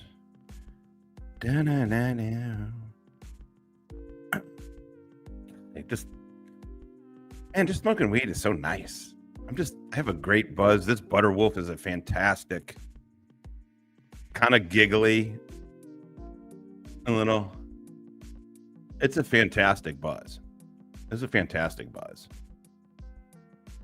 A little harsh on the smoke, a little bit, but not that bad. Great fucking high. It's an uplifting high. Butter Wolf. You should be able to. I think that's a bigger one. Understand pretty much how the legal industry works. But even after over 7 years working in this industry, sometimes I'm still surprised by the things I see. From shady testing practices to sketchy shortcuts in production, there's a lot. I was just thinking, does the picture behind me, is this my mannequin? Is this the equivalent to my mannequin, to having a mannequin behind me? I don't like this picture. I'm like, all right. I thought I'd try it. This is the last time I'm using that one. All right. That the average consumer never hears about. So in this video, I'm going to share 7 of the wildest things I've seen behind the scenes, and it might change your whole view of this entire industry. And I hate to do this, bear with me, don't skip, don't leave. But this video is for educational and documentary purposes only. This video does not promote, sell, or glorify any products or activities and follows all community guidelines. Sorry I have to do that. YouTube has been all over. First of all, they have been, but does YouTube care about that? I mean, does that ever, because I put that, and now it's just baked into my intro, so I haven't changed it, but the reality is, it's not like they can go, I mean, when Ernie was giving me those copyright strikes, it's not like they were like, oh, well, he put that thing in the beginning, the disclaimer in the beginning. I don't know. Does YouTube care about that? I don't even know if that works. They've been over 18. They've been age restricting our shit. They have, but then all of a sudden they started. I think I showed the ball. I think I showed the water pipe. Probably too much. That's my guess. They made our last live age restricted, and then they retroactively have been making some shit age restricted too. They were lenient. It was weird. That's why I was kind of pushing it. I was like, oh, maybe they aren't that lenient.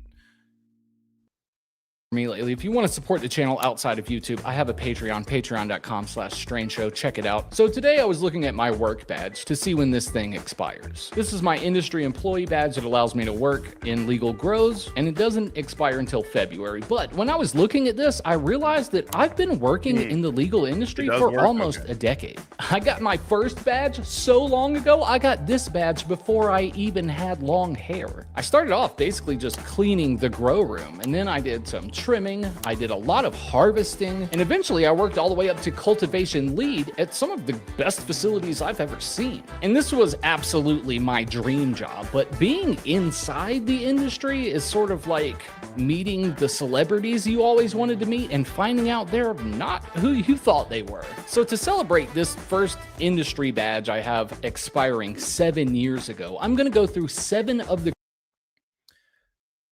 Not gonna lie, it is surprising to me his fingernails aren't painted. He strikes me as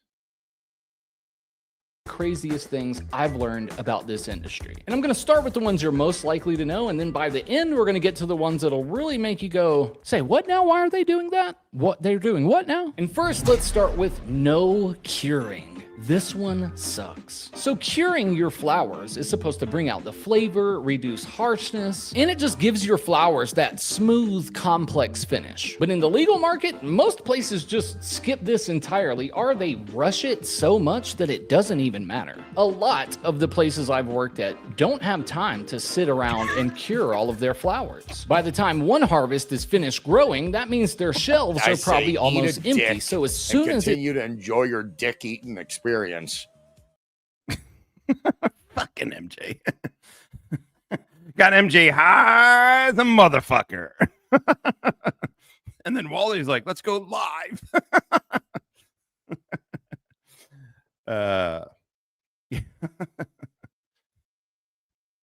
It's dry, they need to. Oh, I gotta pull this picture up. Wait, is the music turns off automatically when you do it. Okay, you guys hang tight. Let me pull this up. Excuse me while I whip this out. Dun, dun, dun, dun. Dun, dun, dun, dun. Whoops.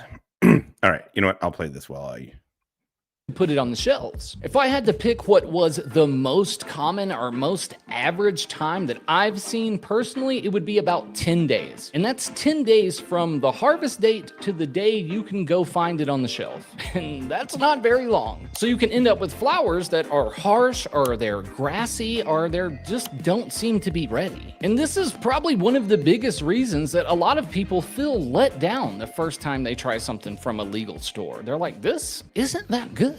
Why does it taste so bad? Why does it burn my throat? That might be the reason why. And number 2 is strain names are fake. So when you walk into any shop, you're going to see dozens of different cultivars, all kinds of strain names. But a lot of that doesn't really reflect the true lineage or the true breeding history. So, okay, cool. Found it. All right.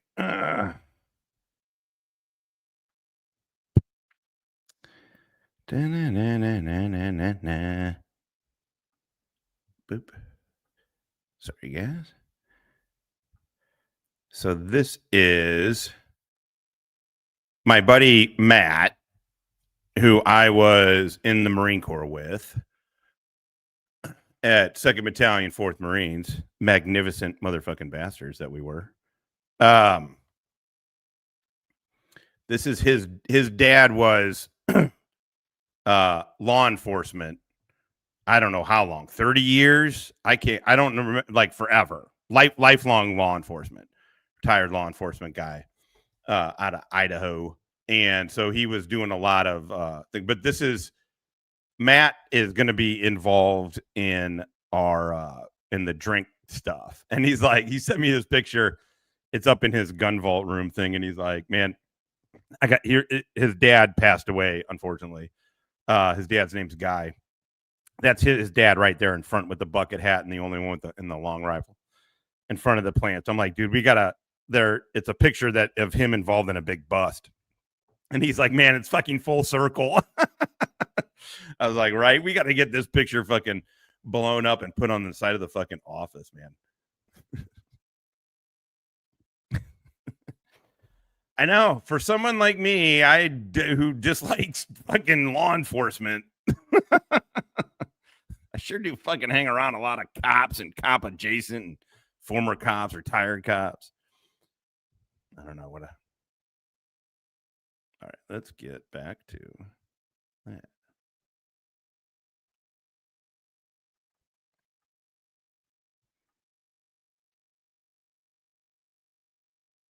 This is just some creative marketing, some clever ploy to try to sell more of a product. And there's a few different examples of this that are coming to mind right now. One place I worked at had a strain called Glass Slipper, and nobody bought it. It just wasn't a fan favorite. Nobody wanted it. They just couldn't get rid of this strain. But then somebody had the idea, let's change the name from Glass Slipper to Gucci Slipper. And when they did that, this became the top selling flower in the entire store. It was crazy. But do you think they ever changed the name back? Absolutely not.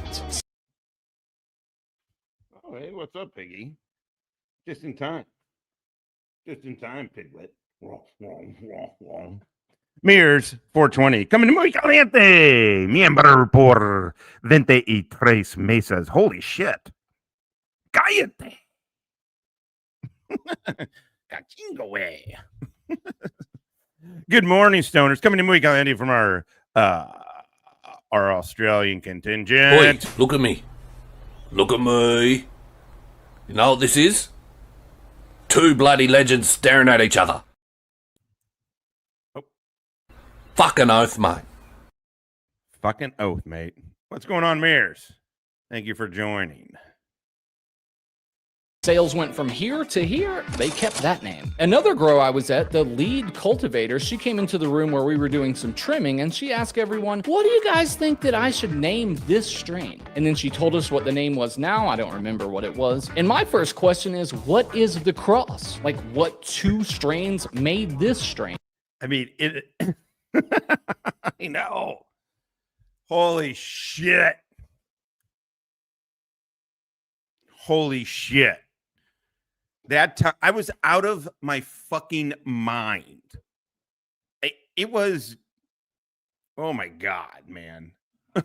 It was worse than I was letting you guys on. I mean, you guys saw, just worse, like the whole situation for me, but it got fucking squared away and thank goddamn God. But I look back on that like, holy shit, man. It's fucking crazy. But because I got fucking friends and family, Hippie, Danny, Billy, Stetter. You guys met Stetter. Nord. Because I have friends, man. It saved me. And that's what I want. I mean, I know I keep saying it, but that's all of that. That's what I want to bake into the DNA of this stuff is like of what we're trying to build. It's like, man, it's the network that saved me. It really was. And then it's the network of friends that I have served with that presented this opportunity, that presented a fucking a crazy, incredible opportunity. And that was somebody I served with. So it's important, and I do see it on some of these YouTubers where it's like, man, I really do feel you don't really have a network of people. You don't have that's an isolating feeling.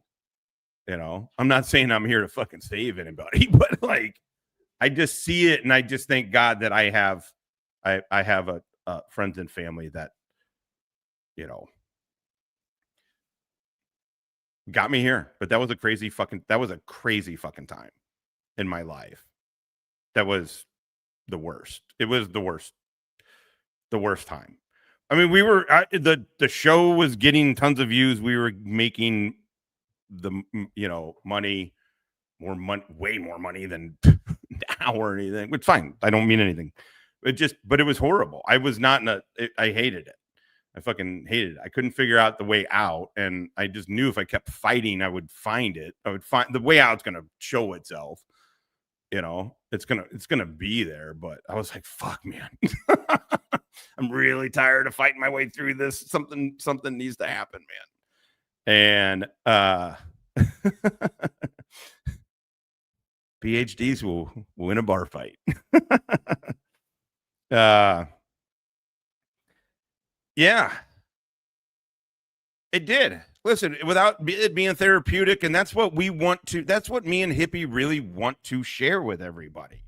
That's what we want. It's what we wanted from the beginning. We were talking about it last week. It's what we started this whole thing for. Is to get high, just shoot the shit. Instead of alcohol, we have weed, and then we have people from our world, our former worlds, come on and we talk fucking deployment movies on deployments, which, you know, the whole intent is really just talking about deployments shit, and without having a direct interview. And then it's just easy to fall into the other. It's just really crazy, no matter what level you're at.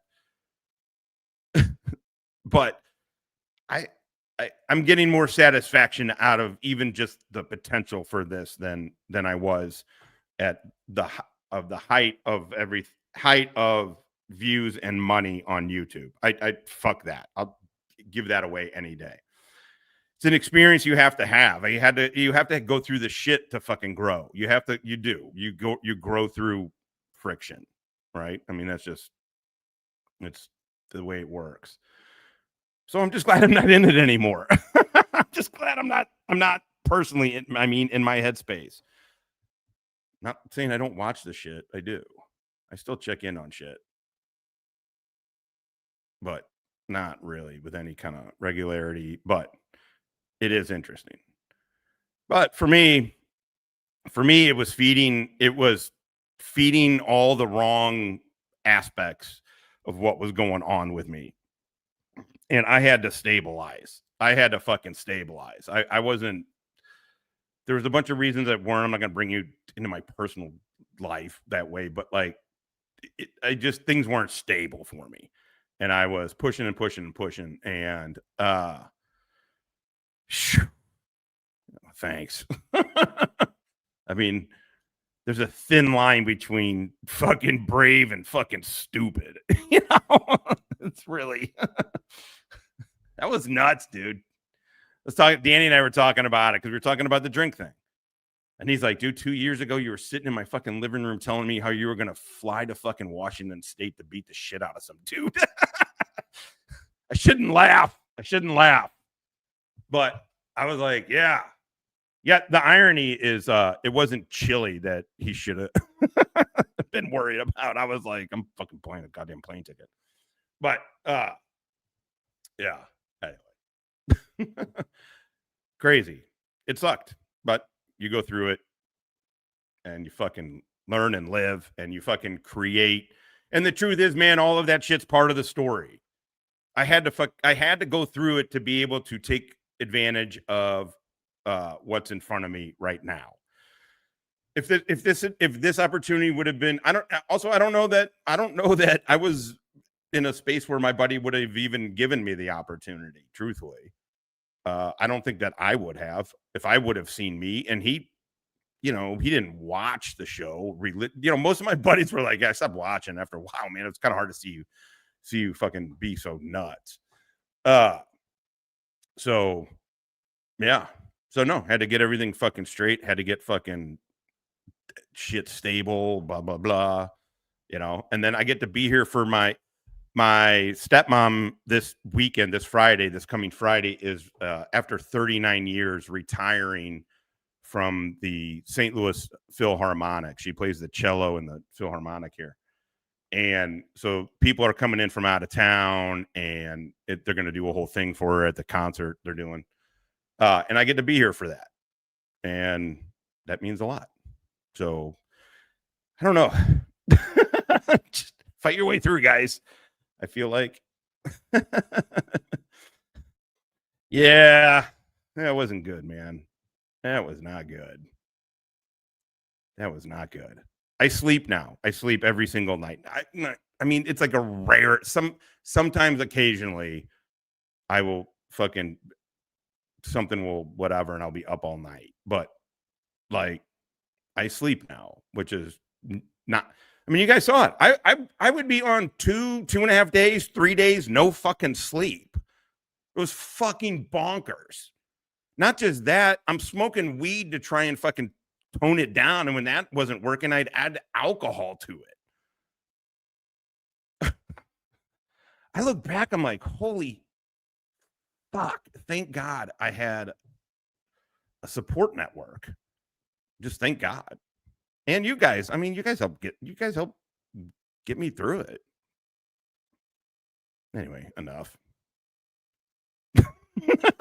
Enough with the gay emotional shit. Because then if we know that, we'll know what this is called. So she told me the cross, and I had suggested a strain name, and she didn't really like it. Man. You could tell she didn't really like it. And then someone in the room said, name it Tiger King. And this is when the Tiger King was the most popular show in the US. She was like, oh, that's great. That's perfect. They named the strain Tiger King.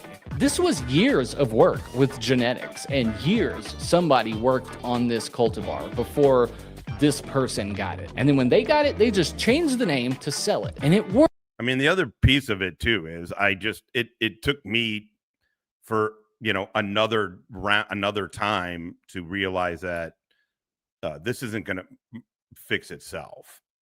I need to be proactive. The same way as if you had to do physical therapy, I was like, I gotta do PTSD shit, or else if I don't do it, if I don't learn some tools, then nothing's gonna change. And so I don't know, cutting the alcohol helps. I mean, I'll have a beer, but that's like it. Worked, and don't even do that hardly anymore. But I do like having a couple of beers. Yeah.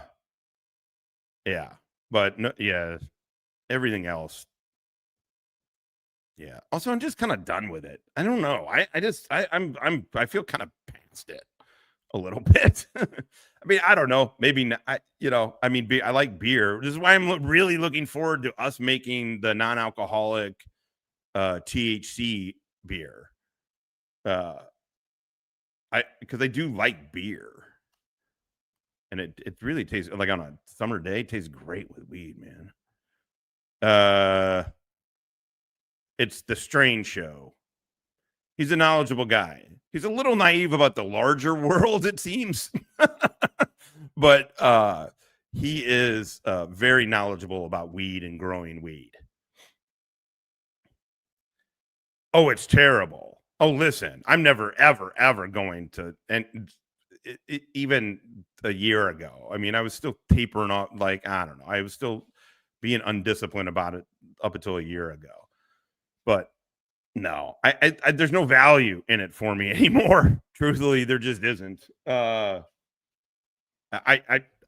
not trying to be judgmental about anything or whatever.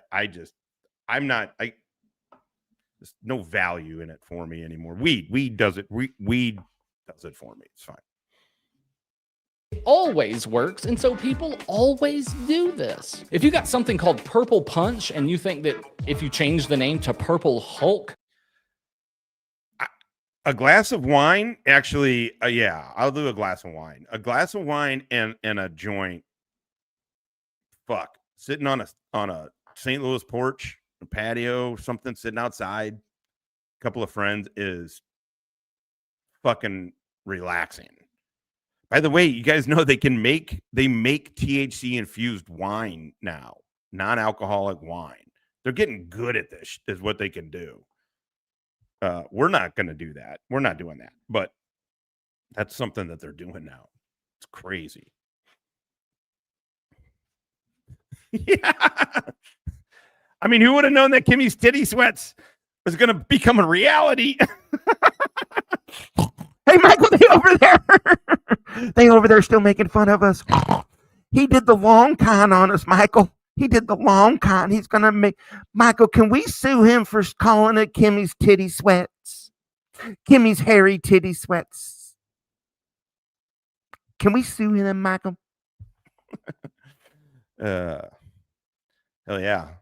There's going to be a round of like a small batch round of proof of concept for the drink. Dude, I'm hitting you up. 100% hitting you up. That it would just sell better? Well, then they're just going to change the name to Purple Hulk. And this is not good for the consumer. Of course, you never know what you're getting. You can try to get the same cultivar. Jesus. Never go with a hippie to a second location. How about you navigate these nuts, motherfucker? That was my first. Shit, wrong one. Honey, I'm home. Had that meeting with the gangster. Had that meeting with the gangster. Mad Dog 2020. Oh, God, getting drunk on that shit in high school? Holy fuck. Terrible. 3 different days in a row, and you might get 3 completely different plants. For medicinal patients, how are they supposed to know what works for them when you keep changing up the name and lying about everything? And sometimes some of the things that are labeled indica actually test closer to most things that are labeled sativa. So maybe even that label isn't accurate. And I did talk about this before in this video right here, which I'll leave a link to in the description. And there'll be a few links like that in the description because some of the things we're going to talk about in this video, I've already covered more in depth in other videos. So if any video I mention here you would like to watch more of, there's a link in the description. Thank you. This hat, wow, this is the largest hat ever. Ooh. Whoa. He's making a choice on that forehead, huh? I mean, I am wearing a hat, so, but you guys can see I have thick, luxurious hair. My barber, so thick and luxurious, my barber charges me double, goddammit. Ooh, I got the Kramer going. Whoa, buddy. Man, hell yeah. Got the Kramer going. This is terrible. This is terrible. All right, let's watch the vid.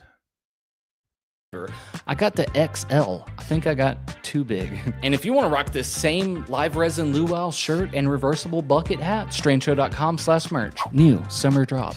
Sick. I'm putting the hat back on. I don't care if it's big. Speaking of big, that moves us to number 3, big prices and top shelf flower might not be what you think. So a lot of brands through a lot of companies through a lot of the places I've worked at will sell the exact same plants on like 3 different price tiers. And this isn't based on anything at all except for how the flower looks. So whenever someone's trimming it, they just look at a piece of flower and go, that looks like some top shelf. Throw it in the top shelf bucket. I remember one place I was working at, I was doing a little trimming to get some overtime. And my first day in the trim room, it was weird to see how this worked. They had these little stickers on the table, and what's really funny, dude, is I didn't realize my dad's hair stayed. I mean, like people have asked me, like, do you dye it or whatever? I'm like, no.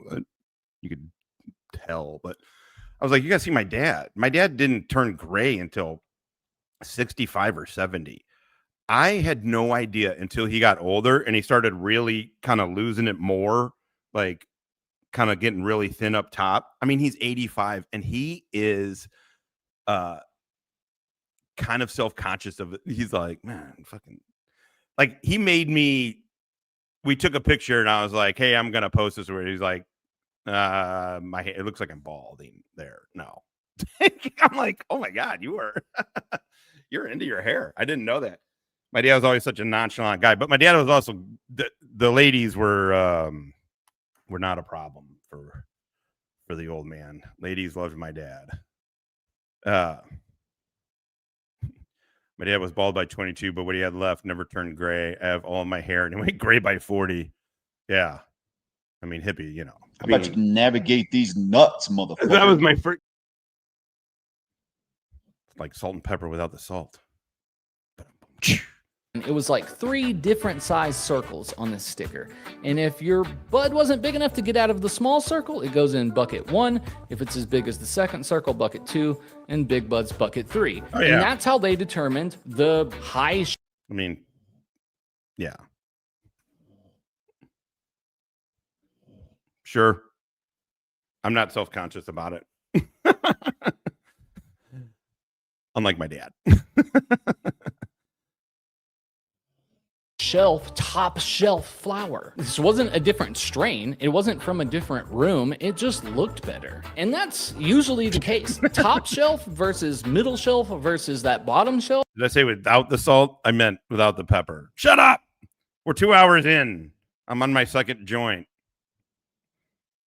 of I don't know, tobacco for YouTube. They're all grown in the exact same rooms with the exact same grow lights in the exact same grow facility. They all have the same nutrients. They all got trimmed by the same people. The only difference is they look at it and go, how much do I think I could charge for this? And if they think they can charge you a whole lot of money, well, then they're going to charge you a whole lot of money. So this is really just about bag appeal. This doesn't have anything to do with the quality almost all of the time. So if you're comparing budget shelf to top shelf and it's the same strain, it's probably the same thing. And speaking of it all being the same, number 4 is everything is. I don't know if you I don't think I said it. They've been they made our last live 18 age restricted. So that's why I'm like, also it probably should be age restricted. I don't know. I mean, in reality, like, I don't want my teenage kids smoking weed. It's the same. And I have talked about how a lot of stuff now can just feel like that same old generic store-bought stuff that you see a million times. But that's... Hey, Rabbi, that was exactly what is Rabbi still in here? Rabbi Aaron, he's still in here? Yeah, this is exactly what you were talking about. How everything's like race to the middle. Not what I'm talking about here. What I'm talking about here is like MSOs and multi-state operators and big conglomerate corporations. So that little mom and pop shop that's down the road from your place that you really know and you trust them because they're a small business and they care about the consumer and they put the work in, it's very likely that that little mom and pop business is owned by the same company that owns the big, huge mega dispensary 20 miles away. And they own 20 other mega dispensaries in 20 other states. These multi-state operators, or MSOs, use separate branding to make it feel like you have options, but behind the scenes, it's the same grow, the same supply chain, the same decisions. And well, 100% this. I agree. Don't watch. He says, I'd rather my teenager smoke than drink whiskey. I'm 1 year sober and it destroyed my life. Yeah. Well, I mean, and that's kind of what that's why with the low dose, I mean, we're not, by the way, not towards kids, by in any kind of goddamn way, but just thinking of with the alcohol. But I mean, kids, it doesn't seem like well, I mean, they all drink. I don't know. Maybe they just hide it better, but I would definitely, but also weed isn't good for you at that age. It's not good for you at that age. this really sucks because it just completely eliminates true choices and true competition. And this happens a lot in a lot of states. One big company with millions and millions of dollars to spend will come in and they'll buy up all the licenses in the whole state. That's how a lot of these companies try to operate. What they really want to do is buy every single license in your entire state, and if they can't buy every single license, they might not buy any of them because they don't want to just play in the game. They want to dominate the entire market. Because if they own every store in your state and you have no other options, then they get to set the quality, they get to set the price, they get to determine everything, and you really have no choice. You know, it again comes down to, it just feels like he's somewhat naive on some shit. It's just sort of the larger world. Dude, it's $1 billion industry. It's a fucking $1 billion goddamn industry, man. I mean, you're not keeping gangsters out, you're not keeping hedge funds out. You aren't keeping the billionaires out of an industry that, by the way, is about to get bought the fuck up by alcohol and go international. You're not getting in a strange way. Look, I get it, man. Everybody's got their feelings about whatever. But the reality is if you want to compete, it does suck. You kind of need a billionaire. You kind of need a billionaire. But that just means you can scale up really quick. I get it, man. But also, I don't know. I'm conflicted on it because I definitely believe that you keep the government out of shit. But if you keep the government out of shit, you're going to you can't keep the government and big money out of it. Don't even think about corporate, just big money. You can't keep the fucking hedge fund out and the government out. That's not in an industry that makes $3-4 billion a year just in the United States. Forget it. I mean, it's not a reality. You're either going to have the fucking big money people or you're going to have government. I'd rather have big money people. I get it, man. I get it. People don't like it. And it goes against the fucking kind of the it feels like it goes against the ethos of marijuana in a way, right? I get it. But also when I go to proper, I've said this before, because they're a Missouri dispensary with a Missouri farm and they own their whole process. I know exactly what I'm getting. And yes, it's cheaper. It pushes out the mom and pop guys a bit. That sucks, but I don't know how else you do that. I really don't know how else you would do that. Big bag. What's going on, man? I think you tax it. I mean, my feeling is you tax it. You got to regulate enough to get the bad players out. And the big money guys they're not specifically bad players. They're just maybe not always good players. And they're definitely not benign. It's definitely not benign. But I mean, you got to get the fucking, you don't know where this weed came from shit. You got to get that out of it. Like, if that stays in the black market, that stays in the black market. You're never going to change that. But you get it out of the regulated market. You got to know, the customer has to know what the fuck they're getting. It's just like alcohol. It's like, if you want to go buy moonshine, you can go do that. And you're all right. But do you want moonshine in every fucking, you know what I mean? Like, you don't know what it is exactly. You could really be getting poisoned. So I don't know the answer, man. And I'm about to get into the market. And I feel that if you have the right people guiding the fucking money, that's my feeling. I may find out quick that I'm not going to be able to, that money is going to overtake, but my feeling is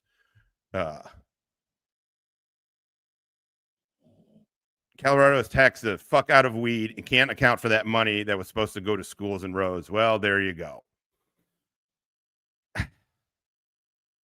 So I don't know the answer, man. Right? That's funny. Not funny, haha. Not funny, haha. That's some fucking. Might name every single store with a different. But my, I don't know. I mean, maybe I'll catch some shit for it, but I don't know. I just don't see how you keep government and big money out of this. How are you going to keep the hedge fund dudes out of this, right? Like, you're just not. At least with the hedge fund guys, with the billionaires, you can possibly, if you just make money, I don't know, you don't have to like sell your soul necessarily. But with government's going to gum everything up and make it worse.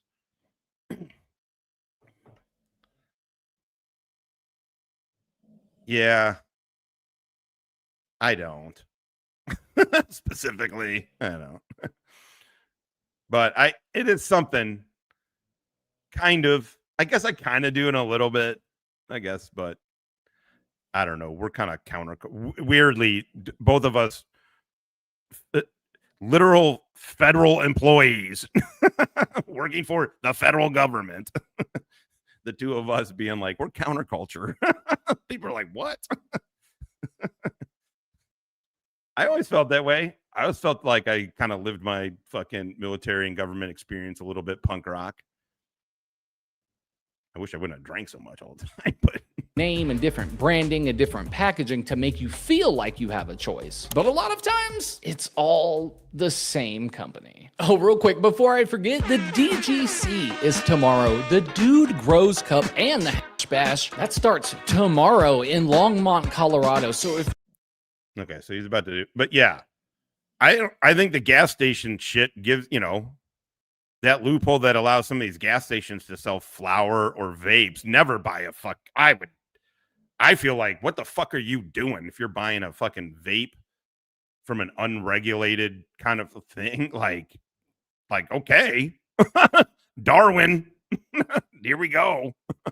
But I mean, yeah, but because I was looking at gummies, I was thinking initially maybe we do gummies too, but here in Missouri, the gummies and vapes are about to go back into the dispensary, and the drinks will stay outside. Rose Cup, make sure you don't miss this. I'm going to be there all 3 days, and I can't wait to meet everyone. I'm so stoked. If you're not familiar, this is the homies from the Dude Grows Show YouTube channel, and they have a cool home growers competition every year. It's a really fun time. Yeah, but everybody you know comes the guy. together and shares. But you know the guy. I don't mean it like that. Sure. Yeah, if you know somebody that does them. I just mean if you're going into a gas station and buying a vape, it's like, whoa, buddy. Slow it the fuck down there, Chief. Yeah, obviously if you know the guy. I don't mean it like that. That's I don't care. Everybody do what you want. If you die from your actions, I don't know, sucks for you, I guess. all of their strains, and it's just a whole weekend long party. I've never been. This is my first year. I'm super excited. Big ups to all the homies over at the Dude Grows Show. I can't wait to meet up. I'll see y'all tomorrow. Okay, moving on. Oh, number 5. I hate number 5. Why does number 5 have to be true? And for number 5 is that clean. Well, I mean, technically, you're pretty much already fucked from all the nuclear waste and depleted uranium you breathed into your body that gave your fucking detachment cancer and ALS and shit. So I guess if I was in your shoes, gotta be like, fuck it. But also, you didn't take your own goddamn advice. Never go with a hippie to a second location. Never take a cart from a hippie that you don't know. Genevieve, hello. Those are cool to watch. I have gotten high and gone down a rabbit hole of just watching them do, smash it. It's really cool. Man, the technology they got right now is fucking fun. It's pretty fucking rad. It's how we're getting such good emulsions in the drinks we're making. Yeah, it's really cool, man. And tested products aren't really clean, and they aren't really tested. I mean, they might be tested, but they're not tested in a way that ensures you they're clean. Really dirty products and really dangerous products actually get sold all the time. This is insane. We have to do better than this. As a legal industry, all of us in all of these legal states, we have to implement laws and regulations or whatever it takes, because this is completely unacceptable. And the worst part of it is that testing in a legal facility sounds really reassuring. You would assume that if you bought something in a legal store that is regulated by the state and it is required that it goes through testing for safety, that those products that passed the test would actually be safe. Right? But what a lot of people don't realize at all is that in most states, labs are only required to test for like a very short list of pesticides. So I didn't give this a like. This is from 4 months ago, buddy. 4 months ago. for example, there. So my point being also is, I mean, it's one person's opinion. But he's knowledgeable on it. He gave his credentials on 7 years in the business, working in multiple grows from the bottom up, from sweeping the floors to managing the grows. So I take them. This feels like pretty updated. But again, it's just one person who also doesn't seem to understand how lobbying works. But I test them on the weed, though. There might be like 30 or 50 pesticides that are bad for you that you definitely don't want in your products. Things that aren't like even legal to use on tobacco crops. Tobacco crops that are known to give you cancer. There's a lot of chemicals that you just cannot spray on these crops because people consume these crops. But with this plant, the list is usually very, very short. There might be 50 chemicals you should be testing for, and they're only testing for 7. So that means that all brands have to do is look up this list for their state and say, okay, don't use that one or that one or that one, and then everything else we can use because they're not even testing for it. And I've made videos like this. Man, he's had a lot of recent tattoo work done on his arms. That's a lot of work for one time. Is Cope Dog in here? Hell yeah. What's going on, my man?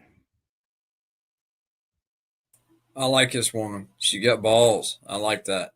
What are you gonna do? I love the fuck out of cookies. Goddamn right. I'm trying to give you guys a place to come.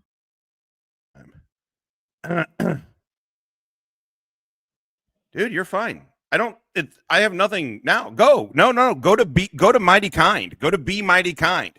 It's a St. Louis dude. He's a good dude. No. I don't have anything. Also, you don't have to apologize for that kind of stuff. Trust me. Trust me, man. People give me a ton of shit, to include my co-host, Tippy. Give me a lot of shit.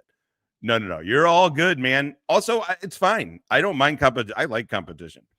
So I don't fucking mind at all. Best product wins. You know what I mean?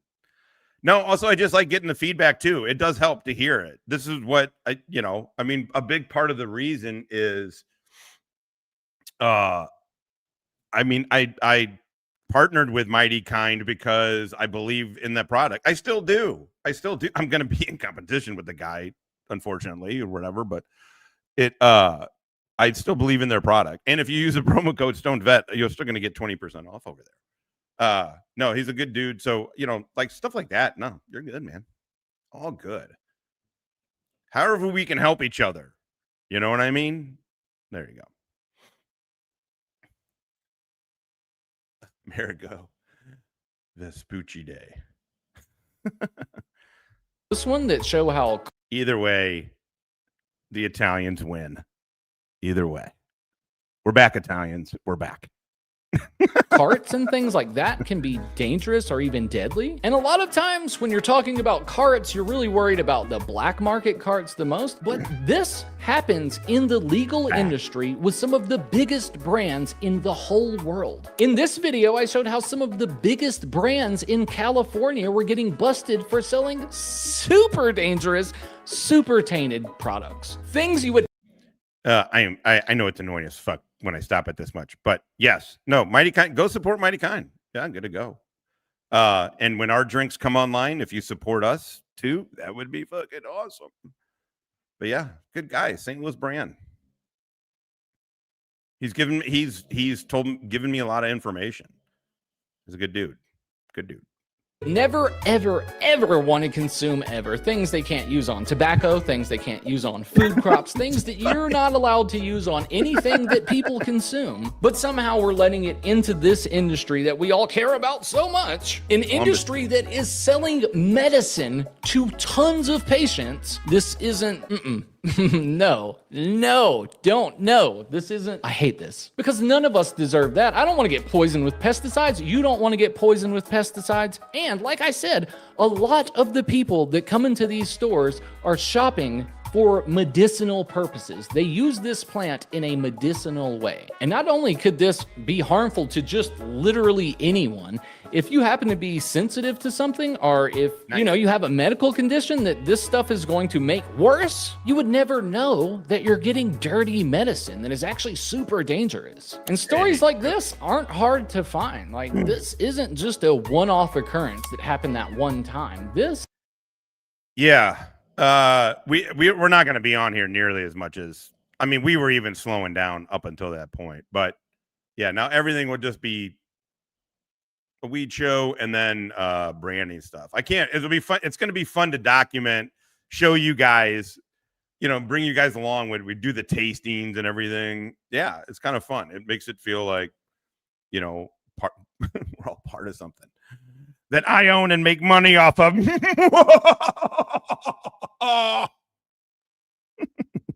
It's the long psyop, baby. It's the long fed op. Yeah.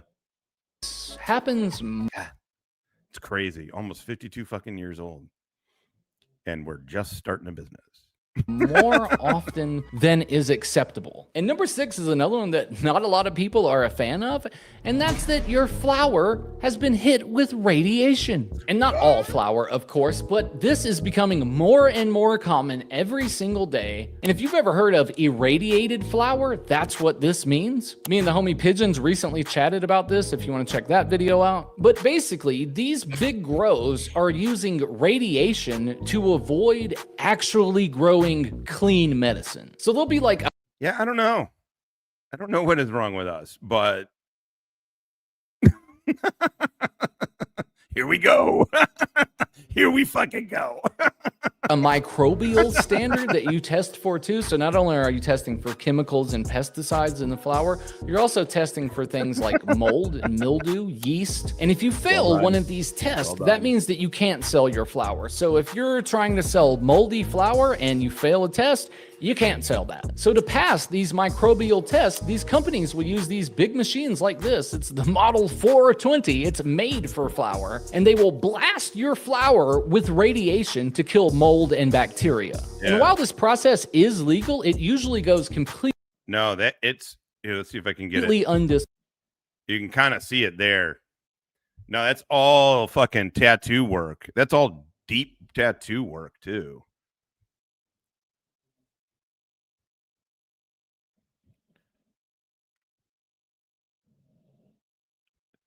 Yeah, that's a lot, man. On both forearms at once. Oof, that's gonna take a bit to heal up.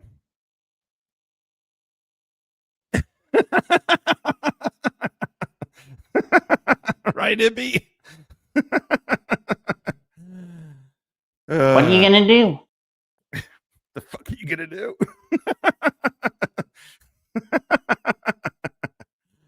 Winner, chicken dinner. Closed. And I've worked at grows personally where they specifically told us to never let the customer know that we use this machine, because people don't want to buy stuff that goes in this machine. And once you understand how it actually works, it's really obvious why they don't. And I know when you hear radiation, you might think, oh, I don't want any bud that's contaminated with radiation. But a lot of our food products that we buy and eat all the time are sterilized with this irradiation process. And for lots of things, that's just fine. Or at least I think it's just fine. From everything I've read, it seems to be just fine. It's a standard practice at least. But I mean, if you ask RFK, right? Why would it be okay if it's not good for weed? It's not good for your chicken. With this plant, things are a lot different. With this plant, you're damaging trichomes, you're evaporating terpenes, and worst of all, most of the time, you're leaching dangerous plastic chemicals into this bud. But since no one's testing for dangerous plastic chemicals in the bud, they're just testing for mold and mildew, well, that's fine. Nobody cares. Because to put the flour in this big radiation machine, you have to put it in something. So people usually use a plastic container, like plastic Ziploc bags. And then they'll put it in this machine, turn it up all the way, crank it for a whole hour. When it was finished, we would run it for a whole nother hour. So 2 hours in this machine. And when I was going to say, does he not know how many minutes are in an hour? Huh. Interesting. I wouldn't have guessed that. I mean, look at me trusting information from a dude who goes by Rabbi Aaron on the internet that I don't know. I'm easily persuadable. When you finally take the bags out, the plastic is so hot. It feels like it's going to melt to your. I mean, that's gonna scab. I'm surprised they did that much work at once on them. I mean, I have one big one on here, and it took. I think we did 3, or I think we did 3 sits, maybe 2, maybe just 2. But I've also gotten them, down here, and if you have multiple going on the forearm, anybody who has tattoos, I mean, you get it. Like, it just feels like that's gonna really, the way that's gonna heal. That's a lot of healing for the skin to do at once. But I mean, whatever. Gloves. And when you're heating up plastics like that with things that you're going to consume inside of them, it's very, very likely that. Oh no, it had nothing to do with the rabbi part. I just meant it's not your real name. Don't call me anti-Semitic, goddammit. I just don't trust the Jews. I'm kidding. Fuck, Jesus Christ. I'm opposed to dildos. Jokes. These are jokes. Chemicals from these plastics are leaching into your flour, are the things you're going to consume. So again, now we have medical patients consuming things contaminated with plastic chemicals. Now, I don't know the specifics of this. I'm not smart enough to understand this, but I feel like a little bit of But here I go. Okay, I like this guy when he's in his lane, and his lane is definitely the grow. His lane is the grow. I don't know. When you start what you're about to say with, I have no idea what I'm talking about, then why even fucking say anything else? I mean, there's no point in even hearing what you're saying when you started with, I don't know what the fuck I'm talking about. YouTube. Mold or mildew spores are likely to get damaged by a flame from my lighter. Do I want flour that has mold and mildew? Absolutely not. Of course not. But would I prefer flour that had maybe a little bit of mold or mildew to flour that was completely contaminated with plastic leaching chemicals? Yeah, I think I would. I think I would prefer the little bit of mold and mildew. That's been around for. Right. But you're not even, I mean, I really like this guy, and I hate I'm turning this into a drama thing. Like, all right, I'm so used to picking apart doofuses. All right, sorry. Let's just listen and learn. I'm not gonna make fun of his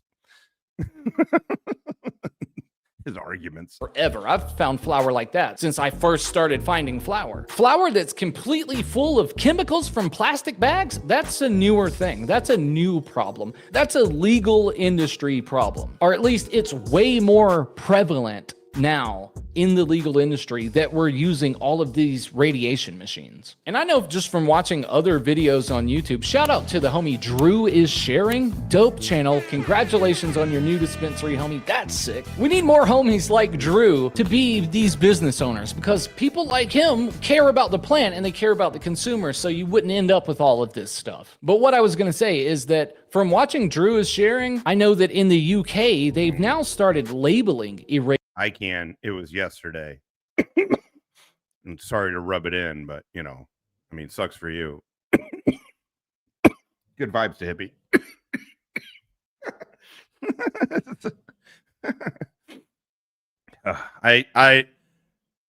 Hippie lives in a fucking literal state of purgatory. He can't just sit there and wither and fucking waste away. But if he gets up and does shit, it fucks him up. Then eating. I feel for you, buddy. Feel for you. Good vibes to Hippie, everybody.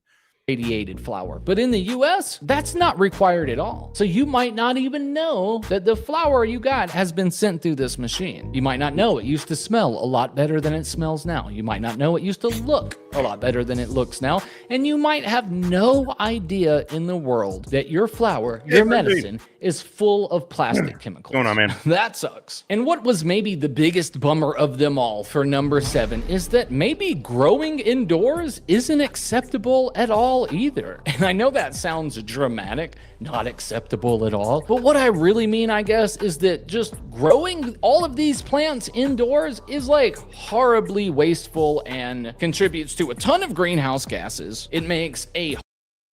By the way, there's a company in Massachusetts, a dispensary, solar cannabis company.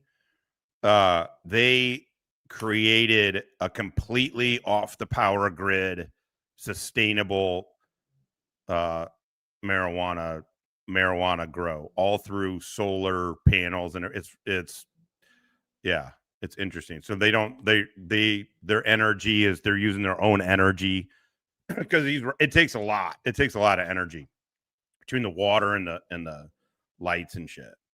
Yeah, check it out. Solar Cannabis Company, Massachusetts. Whole bunch of plastic waste. We use a whole bunch of energy. We use a bunch of water. We end up pouring a bunch of chemicals down in the drain that go to the water treatment plant that eventually goes to the sink where the water you and your family drink comes from. And I talked about all of this in this video right here. And I think in this video it said that the grows in Denver use 1% of the total electricity. Hold on, let's rewind. Nearly 4% of Denver's electricity is now devoted just to growing. And according to another estimate, indoor cannabis cultivation in the United States. By the way, hippie, that's our guys. States consumes around 1% of the country's total electricity usage. Yeah, that's wild. That's so much electricity. And you know, you think of the plant as this natural thing that's helping everyone, and you don't really realize before you work in the industry about these insane amounts of electricity, all of the HVAC you're running, all of the plastic waste, all of the synthetic chemicals. And I mean, some of this just comes with growing indoors. Of course, it uses electricity. Of course, it uses water. But there's a lot of ways we could mitigate this, like greenhouse growing, outdoor growing, you know, grow plants where plants are supposed to grow. I understand that you can't do that in a lot of environments. Like if we only grew outdoors solely in Colorado, we wouldn't be able to grow that much of the year. I mean, farming is something you typically do outside. So when you bring it indoors, you have to do a lot. You have to create an entire environment. Like it would have been really cool if legalization would have come with some sort of sustainability. That would have been tight. And in this... Well, guess what? It's there. I don't know if others have done it. I just know that Solar Cannabis Company did it. But they, like I said, they created their own totally sustainable fucking off the grid cannabis grow.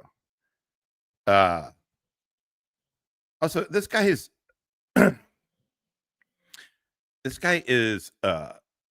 I do like him, and I'm really not trying to pick him apart, but it's really funny the way he argues. I don't know. He's like, well, I'm right. I mean, I don't have to. He literally said, I don't have to show facts to show why that's true. It's like, well, you kind of do. Also, plastics in everything. Also, he set up an argument that we don't know that it's pulling. We don't know. He didn't show anything that showed that it's pulling plastic particles into the weed. He just made that up. He's straw man, right? I hate to use that argument, but he just kind of straw man that. And he's like, man, can you imagine? It's like, well, okay. Is that even true? Anyway, I still like The Strange Show. Check him out. I actually really, I like it better when he does the, his history of weed stuff, or those are always really fun to watch. I mean, oh, sorry, I meant to read Hippie's thing. I managed a national cemetery in southeastern Colorado, and we fought the weed industry for water rights constantly. They overwhelmed many of the local farmers without the funds to fight. Oh, interesting. Interesting. Yeah, water is big. Water is big. Yeah. Well, I mean, Patton, I mean, everybody collects data on you. Everybody does. Businesses, Google. Data is gold. Data is gold. I mean, and if you ever don't give your, I don't know. I mean, whatever. But the DNA testing shit, don't unless you just really, really want to know, you're just giving your data shit you're giving it to the DNC and RNC. I got told, but I got told by a DNC, the Democratic National, committee. They were doing a thing at the Spy Museum. One of their people was like, "Yeah, don't ever give your money to the fucking or your information. They sell." She's like, "We buy it, and if we buy it, the Republicans buy. Everybody's buying it." So, yeah, we kind of just sort of all opted into a surveillance state. I mean, when you're on here, we all sort of just opt. I don't know, man. All right, cool. All right. Well, look, we will be done with that. I just had the pre-rolls today. Where are we at? We're at 2 hours and 29 minutes. We got 22 good motherfuckers. We don't normally get these on weed shows, but you never know. Maybe we got a couple. Oh my holy crap. Surveillance does. I hate those. But it's okay. It's okay. We're glad you're here. I'm trying to give you guys a place to come. In the end, I done some PCP. Hell yeah. Oh, I should finish with the smoke.